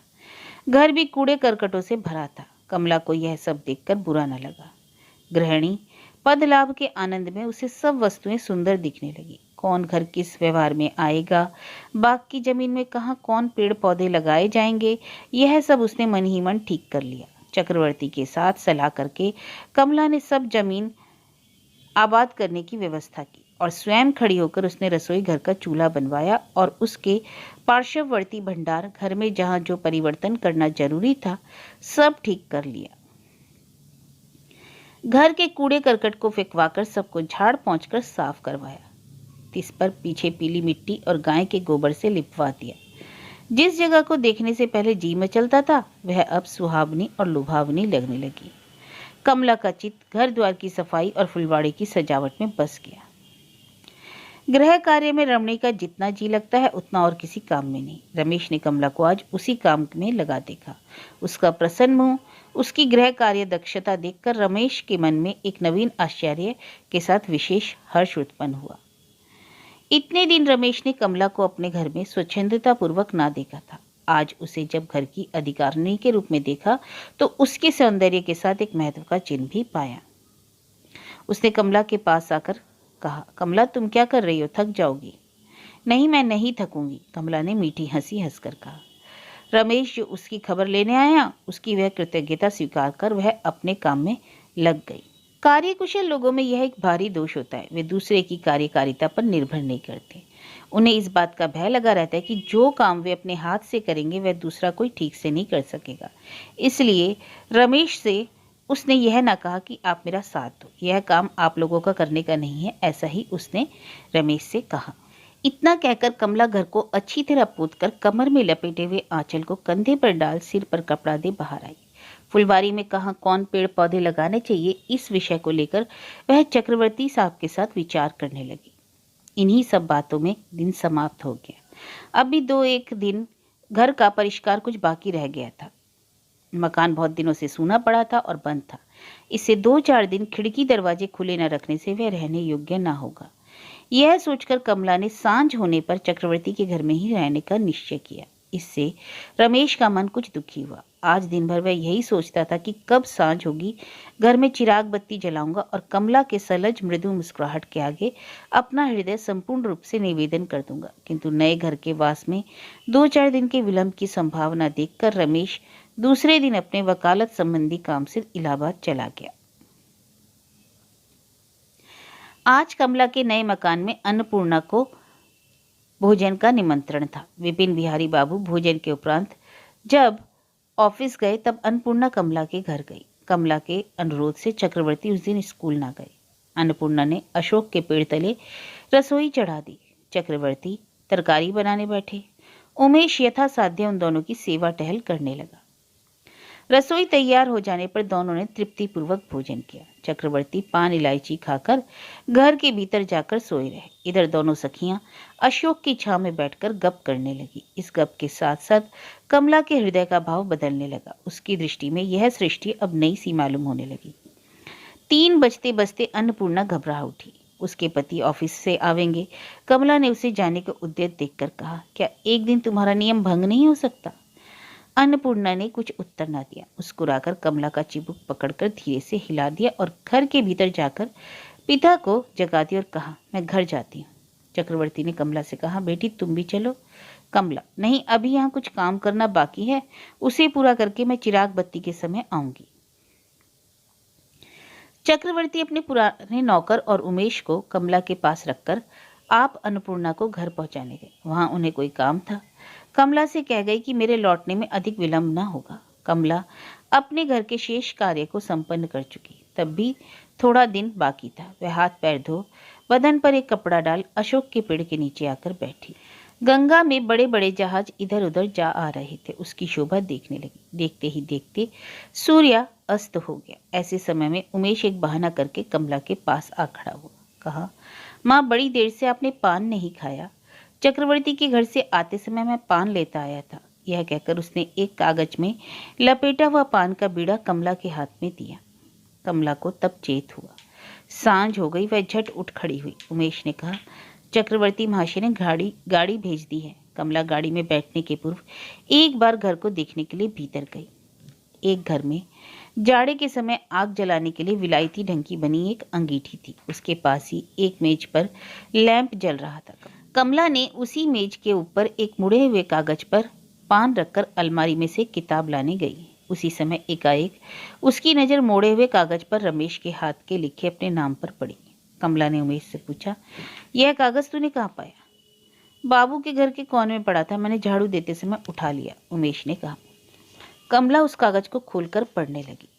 रमेश ने कलकत्ते में नलिनी के पास भेजने के लिए जो सविस्तार चिट्ठी लिखी थी, यह वही थी। रमेश के हाथ से वह चिट्ठी कब कहाँ गिर गई, इसकी कुछ खबर उसे ना थी और कमला ने उसको पढ़ लिया। उमेश ने कहा, आप इस तरह चुप होकर क्यों खड़ी रह गई? रात हुई जाती है। कमला कुछ ना बोली, चित्रवत खड़ी रही। कमला के मुंह की ओर देखकर उमेश डर गया। कहा, घर चलो, रात हो गई। कुछ देर के बाद चक्रवर्ती के नौकर ने आकर कहा, बहू जी, गाड़ी बहुत देर से खड़ी है, अब चलिए। अन्नपूर्णा ने पूछा, कहो बहन, क्या आज तुम्हारी तबीयत अच्छी नहीं है? सिर पिराता है क्या? नहीं, चक्रवर्ती जी को नहीं देख रही हूँ, वे कहाँ गए? कमला ने कहा। अन्नपूर्णा, स्कूल में बड़े दिन की तातील है। माँ ने जीजी को देखने के लिए उनको इलाहाबाद भेजा है। कुछ दिन से वह बीमार है। अच्छा, कब लौटेंगे? अन्नपूर्णा, उनके लौटने में कम से कम 1 सप्ताह लगेगा। तुम घर की सजावट के पीछे दिन भर प्रमाण से अधिक परिश्रम करती हो। आज तुमको बहुत अनमनी देखती हूँ। जल्दी कुछ खाकर सो जाओ। अगर कमला अन्नपूर्णा से अपने मन की बात सब खोलकर कह देती तो उसका जी का बोझ कुछ हल्का होता, परंतु वह कहने की बात ना थी। जिसको मैं इतने दिन अपना स्वामी समझती थी वह मेरा स्वामी नहीं है। यह बात दूसरे से कही जाए तो कैसे, परंतु अन्नपूर्णा से किसी तरह कहने की बात ना थी। कमला सोने के घर में आकर किवाड़ बंद करके फिर एक बार चिराग की रोशनी में रमेश की चिट्ठी पढ़ने लगी। चिट्ठी जिसके पास भेजने को लिखी गई थी, चिट्ठी में ना तो उसका नाम है ना ठिकाना, परंतु वह कोई स्त्री है। रमेश के साथ उसके ब्याह का प्रस्ताव हुआ था, परंतु कमला ही के कारण वह प्रस्ताव तोड़ना पड़ा। यह चिट्ठी से साफ जाहिर होता था रमेश उसको हृदय से चाहता था, किंतु दुर्दैव दोष से कमला कहाँ से आकर उसके सिर सवार हुई, जिससे वह उस अनाथ के प्रति दया करके उससे प्रेम बंधन को सदा के लिए तोड़ने को उद्यत हुआ। यह बात भी चिट्ठी में लिखी थी। नौका जलमग्न होने के अनंतर उस नदी की रेत में जो उसकी रमेश से पहली भेंट हुई थी, तब से लेकर आज तक जो जो घटनाएं हुई सब एक एक करके कमला को स्मरण हो आई। जो सब बातें गुप्त थी सो भी प्रकट हो गई। रमेश जब बराबर उसको दूसरे की स्त्री जानता है और मन ही मन चिंतित हो रहा है कि उसे लेकर क्या करूंगा, तब जो कमला उसे अपना पति जानकर निसंकोच हो उसके साथ रहकर सदा के लिए घर आश्रम चलाने को तैयार है, इसकी लज्जा बर्छी की भांति कमला के हृदय को भेदने लगी। दिन दिन की विचित्र घटना याद करके वह मारे लज्जा के अधमरी हो गई। यह लज्जा उसके जीवन के साथ इस तरह मिल गई जो कभी अलग होने की नहीं। कमला अपनी अवस्था की बात सोचकर स्थिर न रह सकी, एकाएक अधीर हो उठी। वह खिड़की खोलकर बाग के भीतर एक पेड़ के नीचे जा बैठी। एक तो जाड़े की रात, दूसरे सर्वत्र अंधकार छाया, केवल आकाश में तारे चमक रहे थे। कमला पाषाण मूर्ति की भांति अकेली बैठकर ना मालूम मन ही मन क्या सोचने लगी। इस तरह वह कितनी देर तक बैठी रही यह उसे मालूम न हुआ, किंतु जब कड़े शीत ने उसके हृदपिंड को कपा दिया तब उसका सारा शरीर थर थर कांपने लगा। गहरी रात में अंधेरे पक्ष के चंद्रोदय ने जब बाग के एक प्रांत के अंधकार को कुछ कुछ दूर किया, तब कमला ने धीरे धीरे उठकर घर के भीतर जाकर खिड़की बंद की। सवेरे कमला ने आंखें खोलकर देखा, अन्नपूर्णा उसकी चारपाई के पास खड़ी है। दिन बहुत चढ़ गया जानकर कमला लज्जित होकर झट उठ बैठी। अन्नपूर्णा ने कहा, नहीं बहन, तुम अभी मत उठो, कुछ देर और सो। सचमुच ही तुम्हारा जी अच्छा नहीं है, तुम्हारा मुंह एकदम सूख गया है, मालूम होता है जैसे कितने दिनों की बीमार हो। क्या है, मुझसे कहती क्यों नहीं? यह कहकर अन्नपूर्णा उसके गले से लिपट गई। कमला का हृदय फटने लगा, उसकी आंखों के आंसू अब रोके न रुके। अन्नपूर्णा के कंधे पर मुंह रखकर वह रोने लगी। अन्नपूर्णा ने उसे कुछ न कहकर दोनों बाहों से पकड़कर उसे छाती से लगा लिया। कुछ ही देर बाद कमला अन्नपूर्णा का बाहुबंधन छुड़ाकर खड़ी हुई, आंखें पूंछकर जोर से हंसने लगी। अन्नपूर्णा ने कहा, ठहरो ठहरो, अब बहुत मत हंसो। बहुत स्त्रियों को देखा है पर तुम्हारी जैसी खिलवाड़ औरत नहीं देखी। तुम समझती हो मैं तुम्हारा हाल नहीं जानती? मुझे वैसा बेवकूफ मत समझो, कहो तो अभी तुम्हारे मन की सब बात कह दूं। रमेश बाबू जब से इलाहाबाद गए हैं तब से उन्होंने तुमको एक चिट्ठी नहीं लिखी, इसी का रंज है ना? तुम अभिमानी नहीं हो, तुम्हें समझना चाहिए वे वहाँ किसी काम से गए हैं, 2 दिन बाद आवेंगे, इसमें क्या है? अगर उनके आने में 2 दिन की देरी हो जाए तो क्या उन पर इतना क्रोध? छी, सुनो बहन, तुमको आज इतना उपदेश देती हूँ, अगर मुझ पर यह आफत आती तो मैं भी ठीक ऐसा ही करती। ऐसी झूठी झूठी बातों में स्त्रियां तुरंत रो देती हैं, परंतु रुलाई बंद हो जाने पर फिर हंसने में देर नहीं होती। उस क्रोध का भाव एकदम मन से मिट जाता है। यह कहकर अन्नपूर्णा ने कमला का हाथ पकड़ लिया। सच कहो, आज तुमने मन में यही निश्चय किया है ना कि रमेश बाबू आवेंगे तो उन्हें कभी माफ ना करोगी? कहो, यही बात है ना? कमला, हाँ यही बात है। अन्नपूर्णा ने कमला के गाल पर एक मुलायम तमाचा मारकर कहा, पगली, इसलिए इतना मान ठाने बैठी हो? अच्छा, देखा जाएगा, अभी उठकर मुंह धो लो। अन्नपूर्णा ने दूसरे दिन अपने बाप को चिट्ठी लिखी। उसमें लिखा, कमला रमेश बाबू के हाथ कोई चिट्ठी न पाकर अत्यंत चिंतित है। एक तो वह विदेश आई है, उस पर रमेश बाबू उसे छोड़कर जहाँ तहाँ चले जाते हैं, चिट्ठी पत्री भी नहीं देते। इससे उसे कितना कष्ट होता है यह लिखा नहीं जा सकता। क्या इलाहाबाद का काम उनका खत्म ना होगा? काम सभी को रहता है, तो क्या कोई अपने इष्ट बंधु को भूल जाता है? चक्रवर्ती ने रमेश से मिलकर अपनी कन्या के पत्र का कुछ विशेषण सुना, उन्हें खूब फटकारा। कमला की ओर रमेश के मन का ज्यादा झुकाव था, इसमें संदेह नहीं, किंतु इस झुकाव से उसका मन और भी दुविधा के झूले में झूल रहा था। इसी दुविधा में पड़कर रमेश किसी तरह इलाहाबाद से लौटना न चाहता था। इसी अवसर में उसने चक्रवर्ती मुंह से अन्नपूर्णा की चिट्ठी सुनी। अन्नपूर्णा की चिट्ठी से रमेश को अच्छी तरह मालूम हो गया कि कमला रमेश के लिए विशेष उत्कंठित है। वह केवल लज्जा से स्वयं नहीं लिख सकती। अब रमेश के हृदय में क्रमशः द्विधा भाव घटने लगा। इतने दिन रमेश के मन में संदेह था कि कमला शायद उसे हृदय से नहीं चाहती है, पर अब उसके मन से यह संदेह जाता रहा। कमला भी उसे चाहती है। विधाता ने नदी के सूने तट में सिर्फ उन लोगों को, दोनों को ही नहीं बल्कि उन दोनों का हृदय भी एक कर दिया। रमेश ने क्षण मात्र ही विलंब न करके कमला को एक पत्र लिखा। प्रियतमे, ऊपर जिस शब्द से मैंने संबोधन किया है उसे यह मत समझो कि चिट्ठी में लिखने का यह प्रचलित व्यवहार मात्र है। अगर आज मैं तुमको संसार में सबकी अपेक्षा प्रिय नहीं जानता तो कभी तुम्हारे लिए प्रियतमा शब्द का प्रयोग नहीं करता। यदि तुम्हारे मन में कभी मुझ पर किसी तरह का संदेह उत्पन्न हुआ हो, यदि तुम्हारे कोमल हृदय में मैंने कभी कुछ चोट पहुंचाई हो, तो आज जो मैंने शुद्ध भाव से तुमको प्रियतमा कहकर पुकारा है, इससे तुम्हें चाहिए कि आज से तुम अपने मन के सारे संदेह और यंत्रणाओं को धो बहाओ।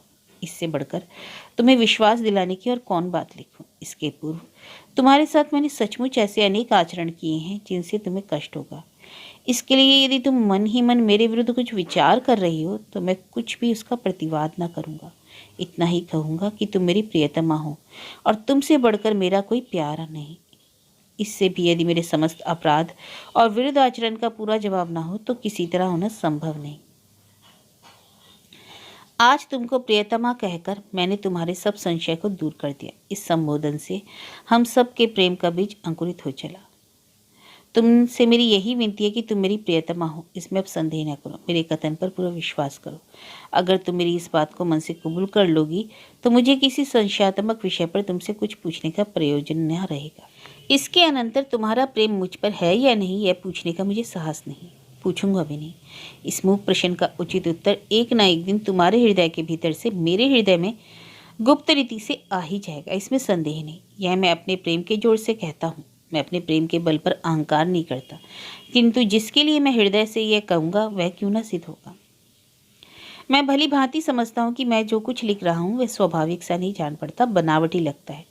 जी चाहता है कि इस चिट्ठी को फाड़कर फेंक दूँ, किंतु जो पत्र मेरे पसंद लायक होगा वह भी मुझसे लिखा जाना संभव नहीं, क्योंकि पत्र दो व्यक्तियों की वस्तु है। जब एक और से पत्र लिखा जाता है तब उसमें सब बातें लिखते नहीं बनती। जिस दिन मेरे और तुम्हारे हृदय में कुछ अंतर ना रहेगा उस दिन जैसा ही चाहूँगा चिट्ठी लिख सकूँगा। अब आमने सामने का दरवाज़ा खुला रहता है, तब बेरोक टोक हवा आती जाती है। प्यारी कमला, मैं नहीं कह सकता कि तुम अपने हृदय के आईने में के आगे मुझे कब रखोगी। इन सब बातों का विचार क्रमशः होगा, घबराने की जरूरत नहीं।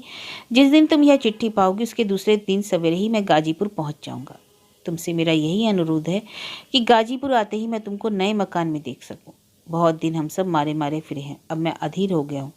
मैं अब नए घर में प्रवेश कर प्रियतमा को गृहलक्ष्मी के स्वरूप में देखने की आशा करता हूँ। मैं तुम्हारी प्रेमपगी दृष्टि से अपने चिर संतप्त हृदय को शीतल करना चाहता हूँ। शायद तुम्हें वह दिन याद होगा जब उस चांदी रात में उस नदी के किनारे उस निर्जन बालुकामयी भूमि पर जो तुमसे मेरी प्रथम भेंट हुई थी, वहाँ न छत्ती न दीवार, न भाई बंधु कुल परिवार का कोई आदमी। वह घर बिल्कुल ही बाहर था, स्वप्न सा जान पड़ता है, असत्यवत प्रतीत होता है। इसलिए एक दिन सवेरे के प्रकाश में घर के भीतर उस मिलन को संपूर्ण रूप से सच कर लेने की अभिलाषा है। मैं एक बार अपने घर के द्वार पर तुम्हारी सरल सहस्य मूर्ति को देखकर चिरकाल के लिए उसे अपने हृदय पट पर अंकित कर लूँगा। इसके निमित्त मेरे मन में बड़ी लालसा लगी है। मैं तुम्हारे हृदय मंदिर का अतिथि हूँ, मुझे विमुख न करना। प्रेम अभिलाषी रमेश। अन्नपूर्णा ने कमला को उदास देखकर उसका जी बहलाने की इच्छा से कहा, आज तुम अपने नए बंगले में न जाओगी? कमला, नहीं, अब वहाँ जाने की जरूरत नहीं। तो तुम्हारे घर की सजावट हो गई? हाँ, हो गई। कुछ देर के बाद अन्नपूर्णा ने फिर आकर कमला से कहा, अगर एक चीज़ दूं तो मुझे क्या दोगी? कमला, मेरे पास क्या है जो दूंगी? एक बार ही कुछ नहीं। कमला, कुछ नहीं।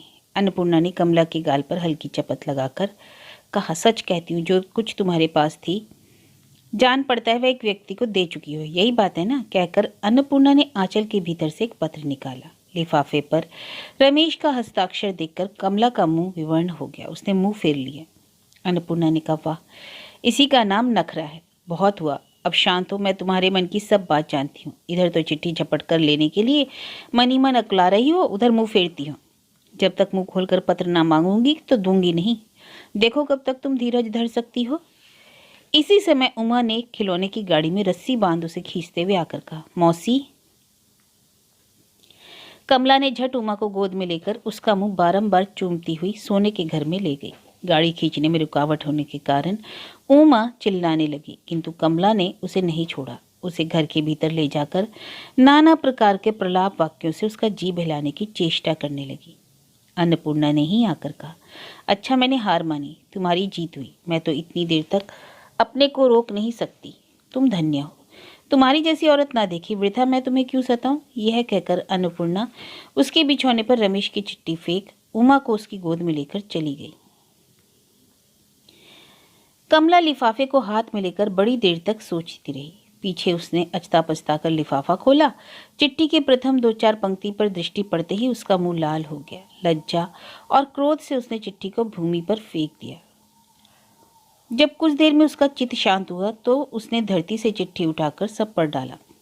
सब बात उसकी समझ में आई या नहीं यह तो भगवान जाने, किंतु वह चिट्ठी उसके हाथ में बोझ सी जान पड़ी। उसने फिर चिट्ठी को मरोड़ दूर फेंक दिया। जो पुरुष उसका स्वामी ही नहीं, हाँ उसी के घर में उसे गृहिणी बनकर रहना होगा, उसी के लिए वह यहाँ लाई गई है। रमेश ने जानबूझकर इतने दिन बाद उस पर माया जाल फैलाया। कमला ने गाजीपुर आकर जो रमेश की ओर से अपने हृदय को इतना अग्रसर किया था, वह रमेश जानकर नहीं, अपना पति जानकर। रमेश उसी पर भूला हुआ था, इसलिए उस अनाथिनी के ऊपर दया करके यह प्रेम पत्र लिखा है। अज्ञानतः कमला ने रमेश के पास जो कुछ स्नेह का भाव प्रदर्शित किया था, उसे अब वह कैसे लौटा सकती है, यही उसके मन में भारी चिंता हुई। ऐसी लज्जा और संताप का विषय क्यों उसके भाग्य में संगठित हुआ। उसने जन्म लेकर तो किसी का कुछ अपराध न किया था, एकाएक ऐसा कठिन संकट क्यों उसके ऊपर आ पड़ा। इससे भी बढ़कर भयंकर घटना तब घटेगी जब वह रमेश के घर में गृहिणी के पद से अलंकृत होकर रहेगी। कमला इस आफत से क्यों कर अपने को बचा सकेगी, इसका कोई उपाय उसे न सूझता था। रमेश जो उसके लिए ऐसा भयानक हो उठेगा, 2 दिन पहले कमला को स्वप्न में भी इसका संदेह न था। इसी समय उमेश द्वार के पास आकर खांसने लगा। कमला की आहट न पाकर उसने धीरे से पुकारा, माँ। कमला द्वार पर आई। उमेश ने सिर हिलाकर कहा, श्रीपति बाबू ने लड़की के ब्याह में कलकत्ते से एक थिएटर मंगाया है। कमला, अच्छा तो देखने जाओ। उमेश, कल सवेरे क्या आपको कुछ फूल चाहिए। नहीं नहीं, फूल की जरूरत नहीं। उमेश जब जाने लगा तब कमला ने उसे पुकार कर कहा, सुनो उमेश, तुम थिएटर देखने जाते हो तो यह लेते जाओ। यह कहकर कमला ने उमेश के हाथ में 5 रुपये रख दिए। उमेश को बड़ा आश्चर्य हुआ। थिएटर देखने के लिए 5 रुपया देने की क्या जरूरत थी। यह तो उसने कुछ भी न जाना। कहा, क्या बाजार से आपके लिए कोई चीज खरीद कर लाना होगा। नहीं, मेरे लिए कुछ लाने की जरूरत नहीं, मुझे कुछ ना चाहिए। यह तुम अपने पास रख लो, इससे अपना काम चलाना। उमेश को जाते देख कमला ने फिर उसे पुकार कर कहा, उमेश, क्या तुम यही कपड़ा पहने थिएटर देखने जाओगे। लोग क्या कहेंगे।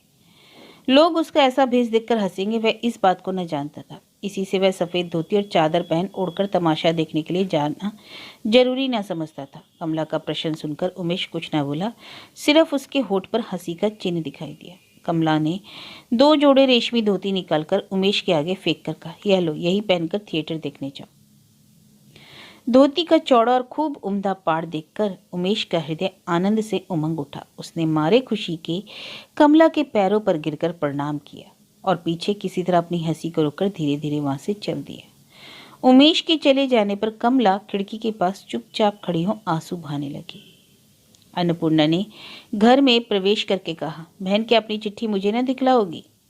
कमला से तो अन्नपूर्णा की कोई बात छिपी न थी। इसी से अन्नपूर्णा ने इतने दिनों के उपरांत सुयोग पाकर यह बात कही। यही तो है, देखो ना, कहकर उसने उंगली दिखा दी। अन्नपूर्णा ने आश्चर्य युक्त होकर कहा, पति पर इतना क्रोध, अब भी इसके मन में क्रोध बना है। धिक्कार है। ऐसे क्रोध को उसने धरती पर से पत्र उठाकर सब पढ़ डाला। पत्र प्रेम की बातों से भरा हुआ था, पर तो भी यह पत्र किस ढंग का है सो कुछ समझ में नहीं आता। कोई पुरुष इस तरह से तो अपनी स्त्री को चिट्ठी नहीं लगता। यह तो एक विचित्र ही तरह का जान पड़ता है। अन्ना से पूछा, अच्छा कहो तो बहन, क्या तुम्हारे पति कोई उपन्यास तो नहीं लिख रहे हैं। पति का नाम सुनते ही कमला का चेहरा फिर उदास हो गया। उसने कहा, नहीं, मैं नहीं जानती। अन्नपूर्णा, आज तुम अपने घर में नहीं जाओगी? रमेश बाबू ने तो तुमको उसी मकान में रहने की बात लिखी है। कमला ने सिर हिलाकर जताया, जाऊंगी। अन्नपूर्णा, मैं आज सांझ तक खुशी से तुम्हारे साथ रह सकती हूँ, परंतु तुम जानती हो आज नरसिंह बाबू की स्त्री आने वाली है। मेरी माँ भी तुम्हारे साथ जा सकती है। कमला घबराकर बोली, नहीं नहीं, वे क्यों जाएंगी? उनके जाने की कोई जरूरत नहीं, वहाँ नौकर हैं, सब बातों का प्रबंध पहले ही ठीक हो चुका है। अन्नपूर्णा ने हंसकर कहा, और तुम्हारा वाहन? वो उमेश तुम्हारे साथ रहेगा, तुम्हें डर किस बात का? उमा उस समय कहीं से एक पेंसिल लाकर स्लेट पर लकीरें खींच रही थी और खूब जोर से चिल्ला चिल्लाकर मन माने निरर्थक शब्दों का उच्चारण कर रही थी। अपनी जान वह पढ़ रही थी। अन्नपूर्णा ने उसके हाथ से स्लेट पेंसिल छीनकर उसकी शब्द रचना में बाधा डाली। इससे क्रुद्ध होकर वह रोने लगी। कमला ने उसे गोद में उठाकर कहा, चुप हो, तुझे एक बहुत बढ़िया चीज़ देती हूँ। यह कहकर उसे अपने शयन घर में ले जाकर बिछौने पर बिठा दिया और लाड़ प्यार करके थोड़ी ही देर में उसको राजी कर लिया। जब वह प्रतिज्ञात वस्तु मांगने लगी तब कमला ने अपना संदूक खुलकर एक जोड़ा सोने का ब्रेसलेट निकाला। यह उम्दा खिलौना उमा पाकर बहुत खुश हुई। मौसी ने उसके दोनों हाथों में पहना दिए। ढीली चूड़ियां हाथ को ऊपर उठाए मारे खुशी के उछलते हुए वह अपनी माँ को दिखलाने गई। माँ उसके हाथ में सोने का ब्रेसलेट देखकर चकित थी और झट उसके हाथ से निकालकर कमला से कहा, तुम्हारी बुद्धि कैसी है? यह उसके हाथ में क्यों देती हो? अपनी माँ का यह कठोर व्यवहार देखकर उमा रोने लगी। कमला ने अन्नपूर्णा के पास आकर कहा, बहन, यह जोड़ा मैंने उसी को दिया है। तुम पागल तो नहीं हो गई? कमला, मैं शपथ पूर्वक कहती हूँ, यह अब मैं न लूंगी। इसे तुड़ाकर उसका कंठा बनवा देना। अन्नपूर्णा, नहीं, मैं सच कहती हूँ, तुम्हारी जैसी पागल औरत मैंने ना देखी। यह कहकर वह कमला के गले से लिपट गई। कमला ने आंखों में आंसू भरकर कहा, बहन, तुम्हारे यहाँ से आज मैं विदा होती हूँ। यहाँ मैं बड़े आराम से थी। ऐसा सुख मैंने अपने जीवन में कभी ना पाया। इसके आगे वह कुछ ना बोल सकी। उसकी दोनों आंखों से आंसू टपकने लगे। अन्नपूर्णा की आंखों में भी आंसू उमड़ आए। वह धीरज धरकर बोली, तुम एकदम इतनी अधूर क्यों उठी? तुम्हारी मुंह का भाव देखने से यही जान पड़ता है जैसे तुम कितनी दूर जा रही हो। जिस सुख से तुम यहाँ थी वह कहना ना होगा, मैं सब जानती हूँ। अब तुम्हारी सब विघ्न बाधा दूर हुई। अपने घर में जाकर स्वतंत्र राज्य करो। हम सब कभी संयोग से जा पड़ेंगी तो तुम यही समझोगी कि कहाँ से आफत आकर सिर पर सवार हो गई।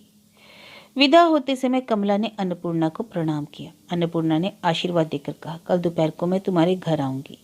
कमला कुछ ना बोली, मुंह उदास किए वहां से विदा हुई। नए मकान में आकर उसने उमेश को उपस्थित देखकर कहा, अरे, क्या तुम थिएटर देखने ना जाओगे?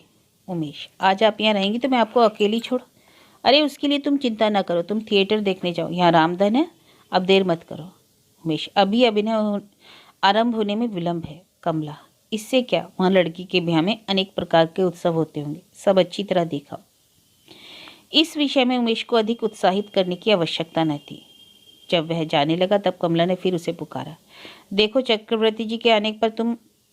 इसके आगे वह और कुछ कहना चाहती थी पर ना कह कर सकी। उमेश हाँ करके खड़ा रहा। कमला कुछ देर सोचकर बोली, याद रखो, चक्रवर्ती जी तुमको हृदय से चाहते हैं। तुम्हें जब जिस चीज की जरूरत हो उनसे मांगना, वे अवश्य देंगे। उनको मेरा प्रणाम देना भूलना नहीं। उमेश इस अनुमति का कुछ अर्थ ना समझ सका। बहुत अच्छा कहकर चला गया। पिछले पहर कमला को जाते देख रामधन ने पूछा, माँ आप कहाँ जाती हैं? कमला, गंगा स्नान करने जाती हूँ। रामधन ने पूछा, मैं भी साथ चलूं? कमला, नहीं, तुम यहीं रहकर घर की निगरानी करो। यह कहकर उसके हाथ से निष्प्रयोजन 1 रुपया देकर वह गंगा तट की ओर चली गई। एक दिन दोपहर को नलिनी के साथ चाय पीने की इच्छा से घनानंद बाबू उसकी तलाश पर कोठे पर गए। वह ऊपर के कमरे में ना मिली। सोने के घर में जाकर देखा, वहां भी ना थी। नौकर को बुलाकर पूछने से जाना वह कहीं बाहर तो नहीं गई। तब वे हड़बड़ाकर छत पर गए। दिन बहुत थोड़ा बच रहा था। नलिनी एक जगह हाथ पर गाल दिए चुपचाप बैठी थी। घनानंद बाबू कब उसके पीछे आकर खड़े हुए यह उसने ना जाना। आखिर घनानंद बाबू ने जब धीरे धीरे उसके पास आकर उसकी पीठ पर हाथ रखा तो वह चौंक गई, लज्जा से सिमट गई। वह उठना चाहती थी कि उसके पूर्व ही घनानंद बाबू उसके पास आकर बैठकर बोलने लगे, बेटी, अगर इस समय तुम्हारी माँ जीती रहती तो तुम्हें कोई कष्ट ना होने देती। मुझसे तुम्हारे कष्ट का कुछ निवारण न हो सका। वृद्ध के मुंह से यह करुणा भरी वाणी सुनकर मानो नलिनी मूर्छा के भीतर से एकाएक जाग उठी। उसने एक बार पिता के मुंह की ओर देखा। उस पर मुंह पर स्नेह, करुण और शोक के चिन्ह एक साथ देखने में आया। इन कई दिनों में उनके चेहरे की हालत अजब हो गई। नलिनी को लेकर जो बखेड़ा खड़ा हुआ है, उसके विरुद्ध वे अकेले खड़े हुए हैं। कोई उनकी का सहायक नहीं। कन्या के भग्न हृदय पर बार बार चोट पहुंचाते हैं, पर उसको जुटाने की कोई तदबीर नहीं बन पड़ती उनसे। नलिनी को सांत्वना देने में अपने को सर्वथा असमर्थ जान आज उन्हें उनकी माँ का स्मरण हुआ है। कुछ देर तक नलिनी लज्जा से सिर नीचे किए बैठी रही। उसके पश्चात उसने अपने मन को के सब झंझटों को दूर फेंककर पिता से पूछा, आपका स्वास्थ्य कैसा है? स्वास्थ्य स्वास्थ्य तो एक आलोच्य विषय है। यह कई दिनों से घनानंद बाबू एकदम भूल गए थे। उन्होंने कहा, मेरा स्वास्थ्य अच्छा है। अभी तुम्हारे जैसा चेहरा देखता हूँ, तुम्हारा दुर्बल शरीर देखता हूँ, उसी की चिंता लगी रहती है। मैं तो अब किसी तरह चला जा रहा हूँ। बुढ़ापे का समय है, लेकिन तुम्हारी हालत देखकर डर होता है कि कहीं तुम सख्त बीमार ना हो जाओ। नलिनी ने पूछा, अच्छा यह तो कहिए, मैं माँ जब मरी थी तो मैं कै वर्ष की थी? घनानंद बाबू, तब तुम 3 वर्ष की बच्ची थी। कुछ कुछ बोलना सीखा था और मुझे खूब याद है तुमने मुझसे पूछा था, माँ कहाँ गई है? मैंने कहा, तुम्हारी माँ अपने बाप के घर गई है। तुम्हारा जन्म होने के पूर्व ही तुम्हारे नाना संसार से चल बसे थे। तुम्हें उनके दर्शन का सौभाग्य प्राप्त ही ना हो सका। तुम तो यह भी नहीं जानती कि नाना किसे कहते हैं। इस तरह वार्तालाप होते होते उस समय की अनेक बातें निकल आईं। माँ कैसी थी, तब का जमाना कैसा था, इन सब बातों की आलोचना होते होते सूर्यास्त हो गया। कलकत्ते के सब लोग अपने साइकिल में लग पड़े। सिर्फ यही दोनों बाप बेटी मिलकर छत के एक कोने में अपने सुख दुख की समालोचना कर रहे थे। ऐसे समय में एकाएक सीढ़ी पर योगेंद्र के पैर का शब्द सुनकर दोनों का वार्तालाप रुक गया। दोनों तुरंत उठ खड़े हुए। योगेंद्र वहां आकर उन दोनों की कड़ी निगाह से देखकर बोला, मालूम होता है नलिनी की सभा अब छत पर हुआ करेगी। योगेंद्र नलिनी के स्वतंत्र विचार से रुष्ट हो गया था। घर में दिन रात शोक की घटा छाई रहती थी। इससे वह घर में रहना न चाहता। बंधु बांधव के घर जाता तो वहां नलिनी के ब्याह की जवाबदेही में पड़ जाना पड़ता था। सबके प्रश्नों का उत्तर देते देते उसका दिमाग खत्म हो गया था। इसलिए कहीं जाने में उसको चैन न था। घर बाहर दोनों ही उसके लिए दुखदायी हो रहे थे। वह बार बार यही कहता, नलिनी बड़ी निर्लज्जता का काम कर रही है। इसने वंश परंपरा की मर्यादा को एकदम उठा दिया। स्त्रियों को अंग्रेजी उपन्यास पढ़ने देने से यही बखेड़े होते हैं। नलिनी सोचती है, रमेश ने जब मुझे छोड़ दिया तब मेरा जीना व्यर्थ, मेरा हृदय टुकड़े होकर फट क्यों नहीं जाता? इसलिए वह बड़े समारोह के साथ आज अपने हृदय को खंड करने बैठी। उपन्यास पढ़कर कितनी ही स्त्रियां प्रेम के नैराश्य में अपने जीवन से हाथ धो बैठती हैं। यह प्रेम रूपी भूत कितनी ही स्त्रियों के सिर पर सवार होकर सब कुछ काम करा देता है। योगेंद्र के कठोर वाक्य प्रहार से नलिनी को बचाने के लिए घनानंद बाबू ने बड़ी शीघ्रता से कहा, मैं नलिनी से कुछ बातें कर रहा था। अभिप्राय यह है कि वहीं उसको गप करने के लिए छत पर ले आए। वह अपने मन में यहाँ सभा करने के लिए नहीं आई है। योगेंद्र, यहाँ क्यों? क्या चाय टेबल पर बैठकर बातें नहीं हो सकती? नलिनी चकित होकर बोली, क्या पिताजी ने अभी तक चाय नहीं पी? चाय कवि की कल्पना नहीं है जो सूर्यास्त समय अपने आप निकल आएगी। छत के कोने में बैठे रहने से चाय का प्याला आप ही आप ना आ जाएगा। इसके लिए हाथ पैर में का संचार करना आवश्यक है। घनानंद बाबू नलिनी को दुखी देख झट बोल उठे, आज मुझे चाय पीने की इच्छा न थी, इसी से मैं नीचे न गया। तो अब क्या आप खाना पीना छोड़कर तपस्वी बनेंगे? मैं तो हवा पीकर नहीं रह सकता, योगेंद्र ने कहा। घनानंद, मैं तपस्या की बात नहीं कहता। कल रात मुझे नींद अच्छी ना आई, इसी से मैं आज इस बात को आजमा कर देखना चाहता था कि चाय ना पीने से तबीयत कैसी रहती है। असल में नलिनी के साथ बात करते समय चाय से भरे हुए प्याले का ध्यान कई बार घनानंद बाबू के मन में आया, पर वे आज उठे नहीं।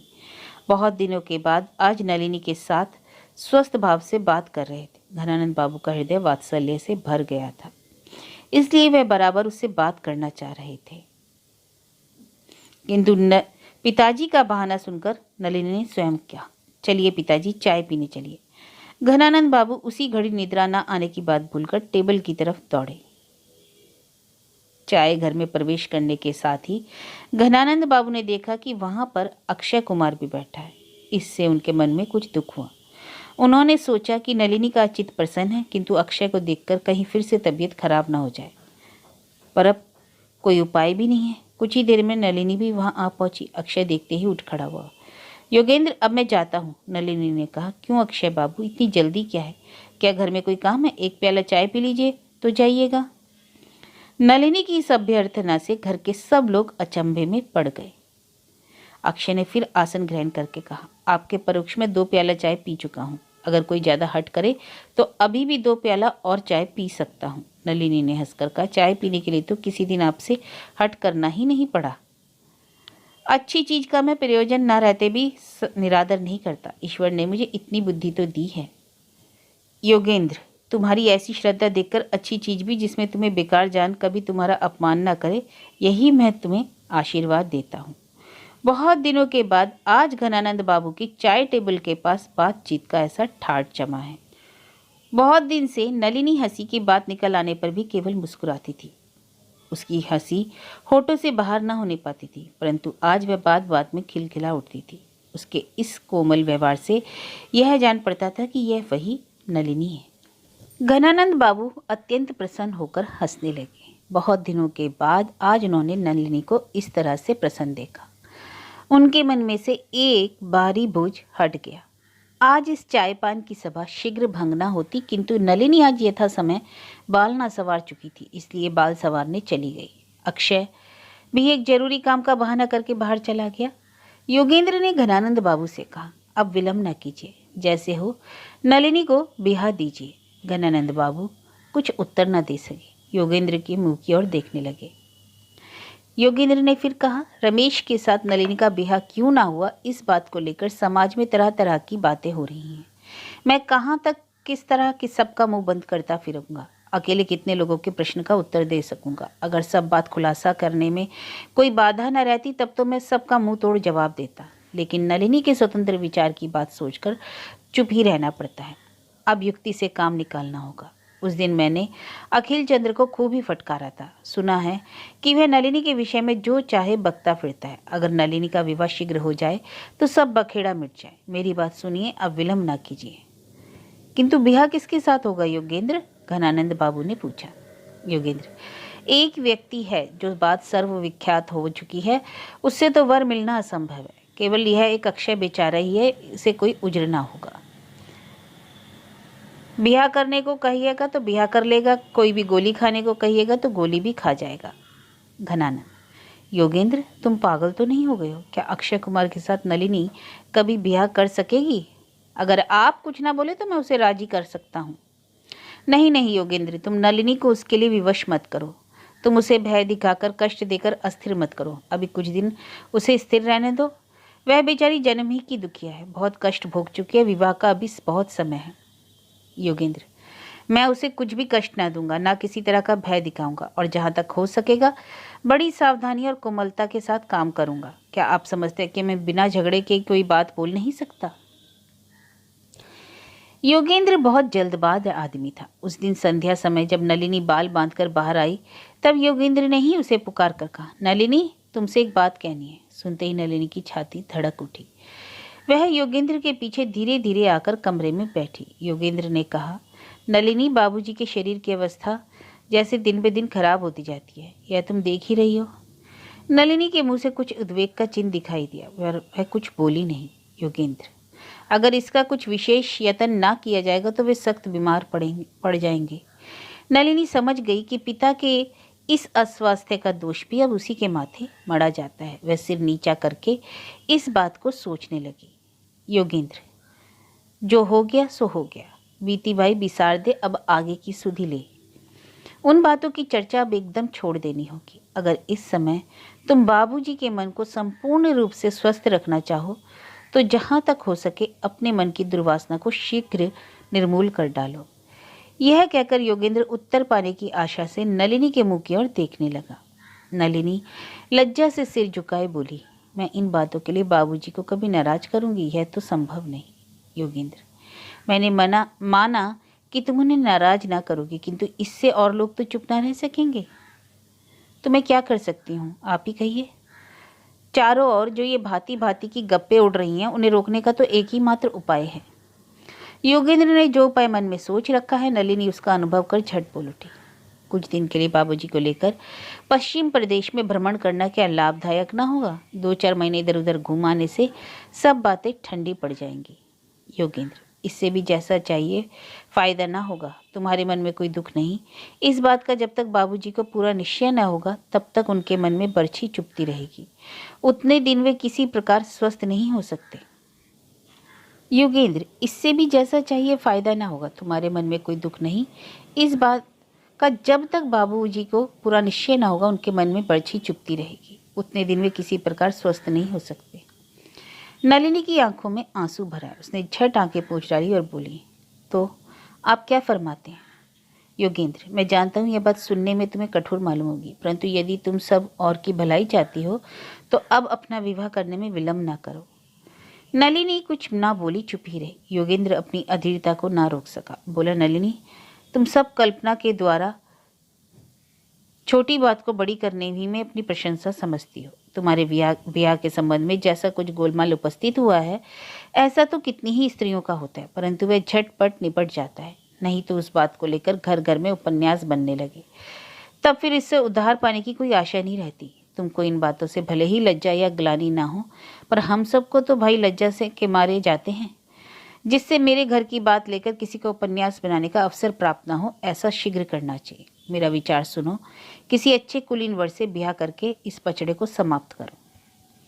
नलिनी इस बात के मर्म को भली भांति जानती थी, इसलिए योगेंद्र की बात उसके हृदय में छुरी की तरह लगी। वह बोली, तो क्या आप समझते हैं मैं कौमार व्रत धारण कर संन्यास ग्रहण करूंगी? योगेंद्र, अगर यह नहीं चाहती तो ब्याह कर लो। स्वर्गपुरी के राजा इंद्र को छोड़ तुम दूसरे को नापसंद करो, तब तो संन्यास व्रत ग्रहण करना ही ठीक है। संसार में इच्छा के अनुसार सब पदार्थ किसे प्राप्त होते हैं? जिसे जो मिल जाता है उसी के अनुसार अपने मन को संगठित कर सुखी होता है। और मैं तो यही कहता हूँ, मनुष्य का यथार्थ महत्व इसी में है। सुख का कारण संतोष है।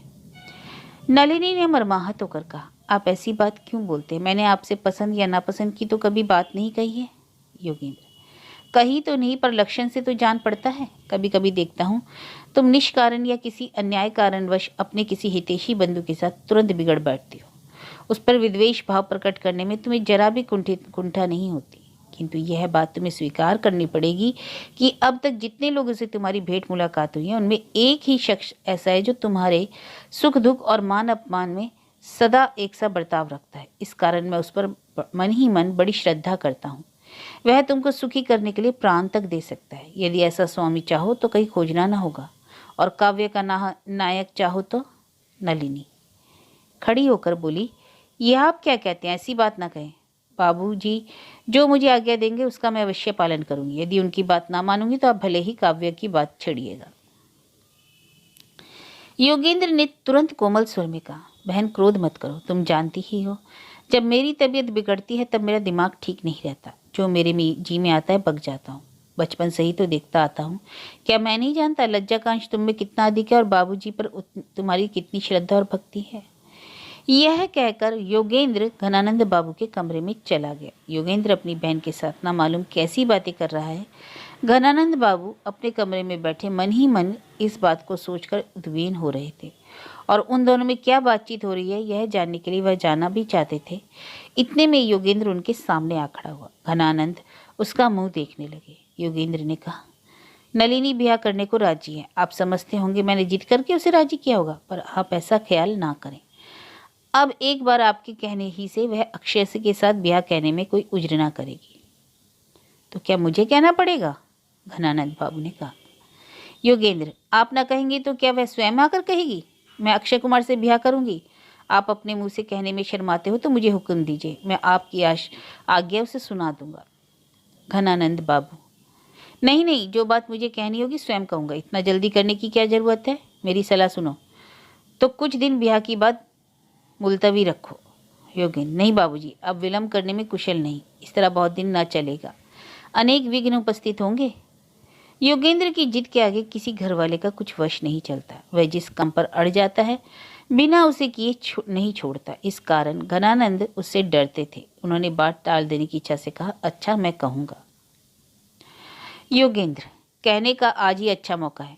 वह आपको आपकी आज्ञा के इंतजार में बैठी है। जो हो, आज ही इस विषय को खत्म कीजिए। घनानंद सोचने लगे। योगेंद्र ने फिर कहा, बाबूजी सोचने से काम न चलेगा, एक बार नलिनी के पास चलिए। घनानंद, तुम यहीं रहो, मैं अकेले उसके पास जाता हूँ। बहुत अच्छा, मैं यहीं बैठता हूँ, आप जाइए। घनानंद बाबू ने नलिनी की बैठक को बाहर से झांक कर देखा। घर में अंधेरा था। उनके पैर की आहट पाकर वह हड़बड़ाकर उठी और करुण भरी स्वर में बोली, बाबूजी, रोशनी बुझ गई, आप बैठिए, मैं बाहर से पुकार कर बत्ती जलाने को कहती हूँ। उन्होंने कहा, बत्ती जलाने की कोई ज़रूरत नहीं। नलिनी बरामदे में आकर एक कुर्सी पर बैठ गई। घनानंद भी उसके पास दूसरी कुर्सी पर बैठ गए। नलिनी, बाबूजी, आप अपने शरीर का कुछ यत्न नहीं करते? घनानंद, बेटी, ना करने का तो विशेष कारण है। शरीर की अवस्था कुछ अच्छी है, यह समझ करके ही कुछ यत्न नहीं करता। तुम अपने शरीर की ओर एक बार दृष्टि क्यों नहीं देती? नलिनी शुभ होकर बोली, आप सभी लोग एक स्वर से यही बात बोलते हैं, यह भारी अन्याय है। मैं तो बहुत अच्छी दशा में हूँ। मुझे शरीर की अवहेलना करते आपने कभी देखा है? अगर आपके मन में मेरे शारीरिक स्वास्थ्य के कुछ आवश्यक जान पड़े तो वह आप मुझसे क्यों नहीं कहते? जो आपकी आज्ञा होगी मैं अवश्य करूँगी। मैंने आपकी आदेश के विरुद्ध कोई कार्य किया है? घनानंद, नहीं, कभी नहीं। तुमको मुझ पर पूरा विश्वास है, इसी से मेरी बात पर इतनी निष्ठा है। तुम मेरी संतान हो, मैं कदापि तुम्हारे अनिष्ट की बात नहीं कर सकता, यह तुम भी भली भांति जानती हो। तुमने मेरे मन का आशय समझकर ही काम किया है। यदि मेरा आशीर्वाद व्यर्थ ना हो तो ईश्वर तुम्हें अवश्य चिर सुखी करेंगे, तुम्हारी कामना पूर्ण करेंगे। नलिनी, पिताजी, क्या अब आप मुझे अपने पास न रखेंगे? घनानंद, क्यों न रखूंगा? जब तक भाभी नहीं आवेगी तब तक तो मैं किसी तरह आपको नहीं छोड़ूंगी। मैं न रहूंगी तो आपकी सेवा कौन करेगा? घनानंद, मेरी सेवा की क्यों पूछती हूँ? मेरा वैसा भाग्य कहाँ जो तुम मेरी सेवा के लिए मेरे पास बैठी रह सकोगी। नलिनी, घर में बड़ा अंधेरा है, चिराग ले आता हूँ। यह कहकर पास वाले घर से लालटेन ले आई। पिता से कहा, इधर कई दिनों से कुछ न कुछ बाधा हो जाने के कारण संध्या से मैं आपको समाचार पत्र ना सुना सकी। आज का अखबार आपको सुनाती हूँ। घनानंद ने उठकर कहा, अच्छा, तुम जरा बैठो, मैं अभी आकर सुनता हूँ। कहकर वह योगेंद्र के पास गए। मन में यह सोचकर आए थे कि योगेंद्र से कहेंगे आज ठीक तरह से बात ना हो सकी, दूसरे दिन होगी। किंतु ज्यों ही घर में आए, योगेंद्र ने पूछा, कहिए क्या हुआ? ब्याह की बात आपने उससे कही? उन्होंने उत्तर दिया, हाँ कहिए। उन्हें इस बात का डर था कि पीछे वह स्वयं जाकर फिर कहीं उस बेचारी से बात ही बात में ना सतावे। तब तो आपकी बात पे राजी हुई होगी? हाँ, एक तरह से राजी ही कराया हूँ। तो मैं अक्षय बाबू से बात कर रहा हूँ। घनानंद व्यग्र होकर बोले, नहीं नहीं, अभी अक्षय से कुछ ना कहो। इतनी शीघ्रता करने से सब बात बिगड़ जाएगी। और घबराने की कोई बात नहीं, अभी किसी से कुछ कहने की जरूरत नहीं। बल्कि इस बीच में हम सब एक बार पश्चिम घुमाते हैं, उसके बाद सब ठीक हो जाएगा। योगेंद्र इस बात का कुछ उत्तर न देकर चला गया। वह एक चादर कंधे पर रख सीधे अक्षय बाबू के घर उपस्थित हुआ। अक्षय कुमार उस समय एक महाजनी हिसाब की बही लेकर कुछ सीख रहा था। योगेंद्र ने उसकी बही उसके साथ से अलग रख दी। यह सब पीछे होगा, अभी तुम अपने ब्याह का दिन ठीक करो। अक्षय ने चकित होकर कहा, क्या कहते हो? दूसरे दिन नलिनी सवेरे उठकर जब बाहर आई तब देखा घनानंद बाबू अपने सोने के कमरे की खिड़की के पास एक आराम कुर्सी पर चुपचाप बैठे हैं। कमरे में बहुत असबाब तो ना था। एक चारपाई और एक कोने में अलमारी थी।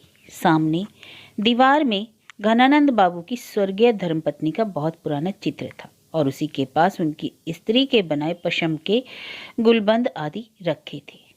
स्त्री की जीवित अवस्था में अलमारी में जो शौक की सामग्री जिस तरह रखी थी अभी भी उसी तरह रखी है। नलिनी पिता के पीछे उनके पके हुए बाल चुनने के बहाने माथे पर उंगली फेरती हुई बोली, चलिए फिर आपके कमरे में बैठकर कल की तरह आपकी पुरानी बातें सुनूंगी। वे बातें मुझे बहुत अच्छी लगती हैं। नलिनी के विषय में घनानंद बाबू की ज्ञान शक्ति इन दिनों प्रखर हो उठी है। आज उसके चाय पीने के हेतु इतनी जल्दी करने का कारण समझने में उन्हें कुछ विलंब न लगा। कुछ ही देर में अक्षय भी चाय की टेबल के पास आ पहुंचेगा और उसके आने के पहले ही नलिनी झटपट चाय पीकर पिता के कमरे में एकांत आश्रय लेना चाहती है। उसके इस आशय को घनानंद बाबू तुरंत समझ गए।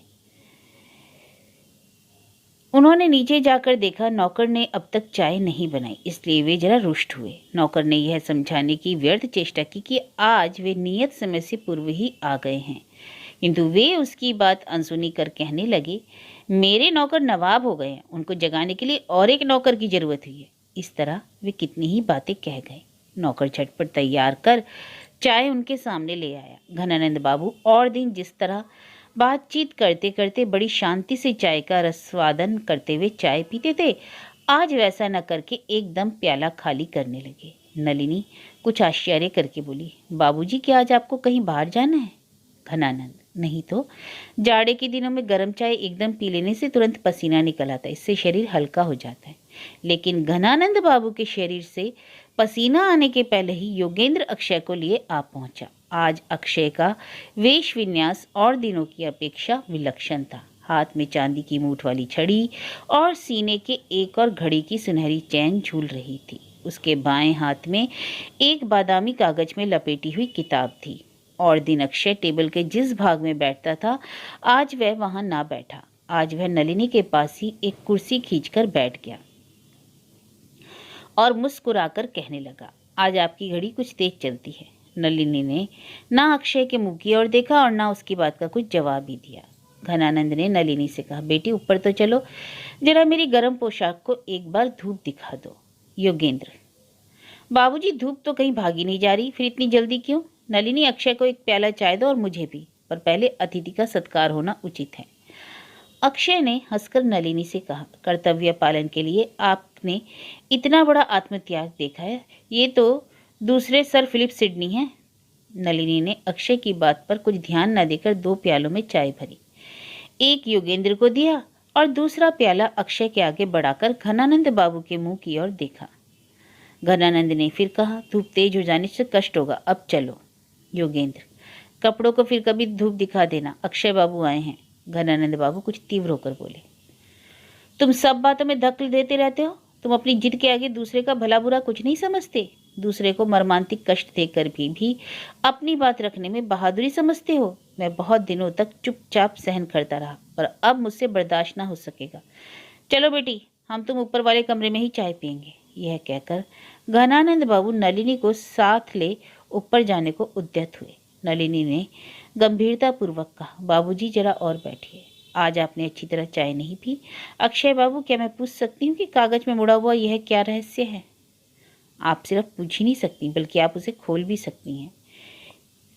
यह कहकर अक्षय ने वह कागज में लिपटी हुई किताब नलिनी के आगे कर दी। नलिनी ने खोलकर देखा, वह टेनिसन का काव्य था। बहुत बढ़िया जीव थी। देखते ही वह भौचक सी ही रही।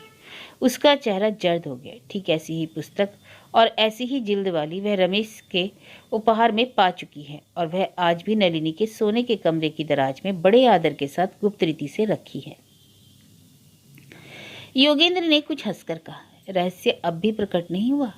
फिर उसने किताब का सादा पेज खोलकर उसके हाथ में दिया। उस पर लिखा था, श्रीमती नलिनी देवी के प्रति अक्षय का श्रद्धा का उपहार। उसी समय नलिनी के हाथ से किताब छूटकर नीचे गिर गई और इस पर कुछ लक्ष्य दिए बिना ही वह पिता से बोली, चलिए बाबूजी। दोनों कमरे से बाहर हो गए। योगेंद्र की आंखें मारे क्रोध के लाल हो गई, शरीर थरथर कांपने लगा। उसने कहा, अब मैं यहाँ नहीं रह सकता। यहाँ का रहना अब मेरे लिए असंभव है। मुझे कहीं स्कूल की नौकरी मिल जाए तो फौरन यहाँ से चला जाऊं। अक्षय भाई, तुम वृथा क्रोध कर रहे हो। मैंने तो तभी तुमसे कह दिया था कि तुम भूलते हो, तुमने ठीक नहीं समझा।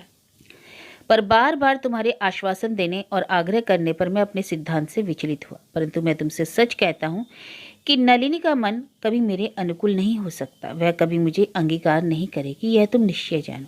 उस आशा को छोड़ दो। अब ऐसा यत्न करो जिसमें नलिनी रमेश को भूल जाए। योगेंद्र, कर्तव्य की बात तो तुमने कह दी, पर इसका कुछ उपाय भी तो होना चाहिए। अक्षय, मुझे छोड़कर क्या संसार में वर होने योग्य कोई युवा पुरुष नहीं? जैसे हो सके एक अच्छा सा वर खोजना चाहिए, जिसे देखकर झटपट धूप में कपड़ा डालने की उनकी इच्छा प्रबल ना हो उठे। योगेंद्र, वर तो ऐसी वस्तु नहीं है जो इच्छा करते ही मिल जाए। अक्षय, तुम थोड़े ही मैं घबरा कर क्यों किसी तरह निरुद्धम बैठते हो?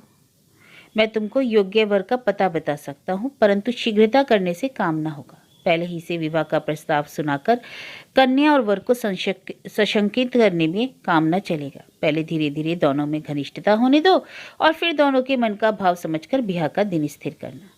योगेंद्र, उपाय तो तुमने अच्छा बताया, पर वर का नाम भी बता दो। तुम उन्हें अच्छी तरह नहीं जानते, सिर्फ देखा होगा। वही अपने कमल नयन डॉक्टर? योगेंद्र, कमल नयन बाबू? अक्षय, चौंकते क्यों हो? उनके कारण ब्रह्म समाज में बड़ी हलचल मची है। मची रहने दो, क्या इससे ऐसे उपयुक्त वर्ग को हाथ से छोड़े दोगे? योगेंद्र, अगर मेरे किए होता तो मैं कभी उन्हें हाथ से न जाने देता, तथापि यत्न करूंगा। कमल नयन बाबू ब्याह कराने को राजी हो जाएंगे? अक्षय, आज ही हो जाएंगे यह मैं नहीं कह सकता, किंतु समय पाकर क्या नहीं हो सकता। तुम मेरी बात सुनो। कल कमल नयन बाबू की वक्तृता होगी, उस वक्तृता में नलिनी को ले चलो।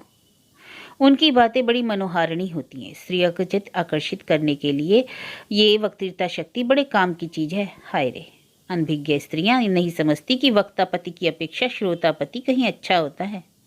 योगेंद्र, अच्छा, कमल नयन के कुलशील का परिचय भी तो।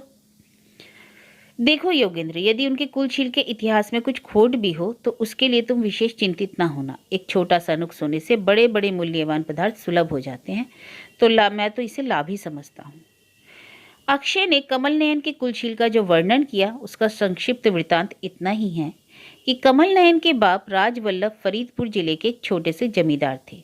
30 वर्ष की उम्र में उन्होंने ब्राह्म धर्म की दीक्षा ले ली, परंतु उनकी स्त्री ने किसी तरह स्वामी का वह नूतन धर्म स्वीकार न किया और आचार विचार के संबंध में वह बड़ी सावधानी से पति के साथ स्वतंत्रता की रक्षा करके चलने लगी। उसका वह व्यवहार राजवल्लभ को अच्छा नहीं लगा। उनके पुत्र कमल नयन ने धर्म प्रचार के उत्साह और वक्तृत्व शक्ति के द्वारा युवावस्था प्राप्त होते न होते ब्रह्म समाज में खासा नाम पैदा कर लिया। फिर वे सरकारी डॉक्टर के पद पर नियुक्त होकर बंग देश के अनेक स्थानों में गए और हर जगह सचरित्र और चिकित्सा की निपुणता तथा अच्छे कामों के अनुष्ठान से अपना सुयश फैलाने लगे।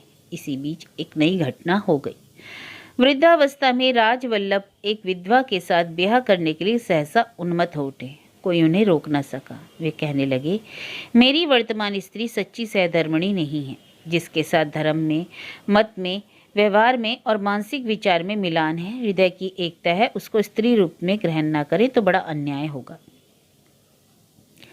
बस राजवल्लभ ने सर्वसाधारण से धिक्कारे जाने पर भी उस विधवा के साथ हिंदू मत की विधि से ब्याह कर ही लिया। इसके अनंतर कमल नयन की माता घर छोड़कर काशी जाने को उद्यत हुई। कमल नयन को जब यह हाल मालूम हुआ तब वे डॉक्टरी छोड़कर रंगपुर से चले आए। उन्होंने कहा, माँ मैं भी तुम्हारे साथ चलूंगा। माँ ने रोकर कहा, बेटा तुम मेरे साथ, तुम सबों को किसी की बात मेल नहीं। मेरा आचार व्यवहार तुम्हारे व्यवहार से भिन्न है। ऐसी अवस्था में तुम मेरे साथ जाकर क्यों वृथा कष्ट सहोगे? कमल नयन ने कहा, माँ अब तुम्हारा मेरा व्यवहार एक सा रहेगा। कमल नयन ने अपनी पति त्यागिनी माँ अपमानित माता को सुखी रखने का दृढ़ संकल्प किया। वह माता के साथ काशी गया। माँ ने कहा, बेटा क्या मुझे बहू का मुंह न दिखाओगे?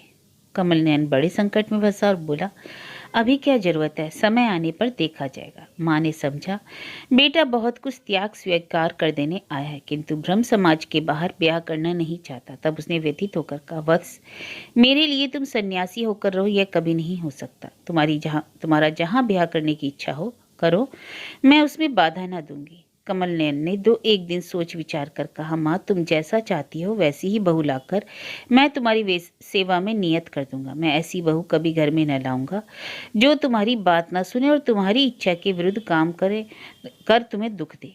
यह कहकर कमल नयन अच्छी कन्या की खोज में अपने देश को गया। इसके बाद उसके इतिहास में कुछ गड़बड़ है। कोई कहता है उसने देश आकर चुपचाप एक अनाथ बालिका के साथ ब्याह किया था, परंतु ब्याह होते ही स्त्री समाप्त हो गई। कोई इसमें संदेह करते हैं। अक्षय का विश्वास है कि विवाह करने जाकर उसने अंत में इनकार कर दिया। जो हो, अक्षय की राय है कि कमल नयन अब जिसे पसंद करके ब्याह करेगा उसी को उसकी माता प्रसन्नतापूर्वक बहू बना लेगी। नलिनी सदृश गुणवंती कुमारी कमल नयन को कहाँ मिलेगी? नलिनी का कोमल मधुर स्वभाव है। वह अपनी सास की यथेष्ट सेवा करेगी, कभी उसे कोई तकलीफ न देगी, उसकी आज्ञा मानकर सब काम करेगी। कमल नयन बाबू 2 ही एक दिन में नलिनी के शील स्वभाव से भली भांति परिचित हो जाएंगे। इसलिए मेरी राय यही है कि किसी तरह दोनों का परस्पर परिचय करा दिया जाए।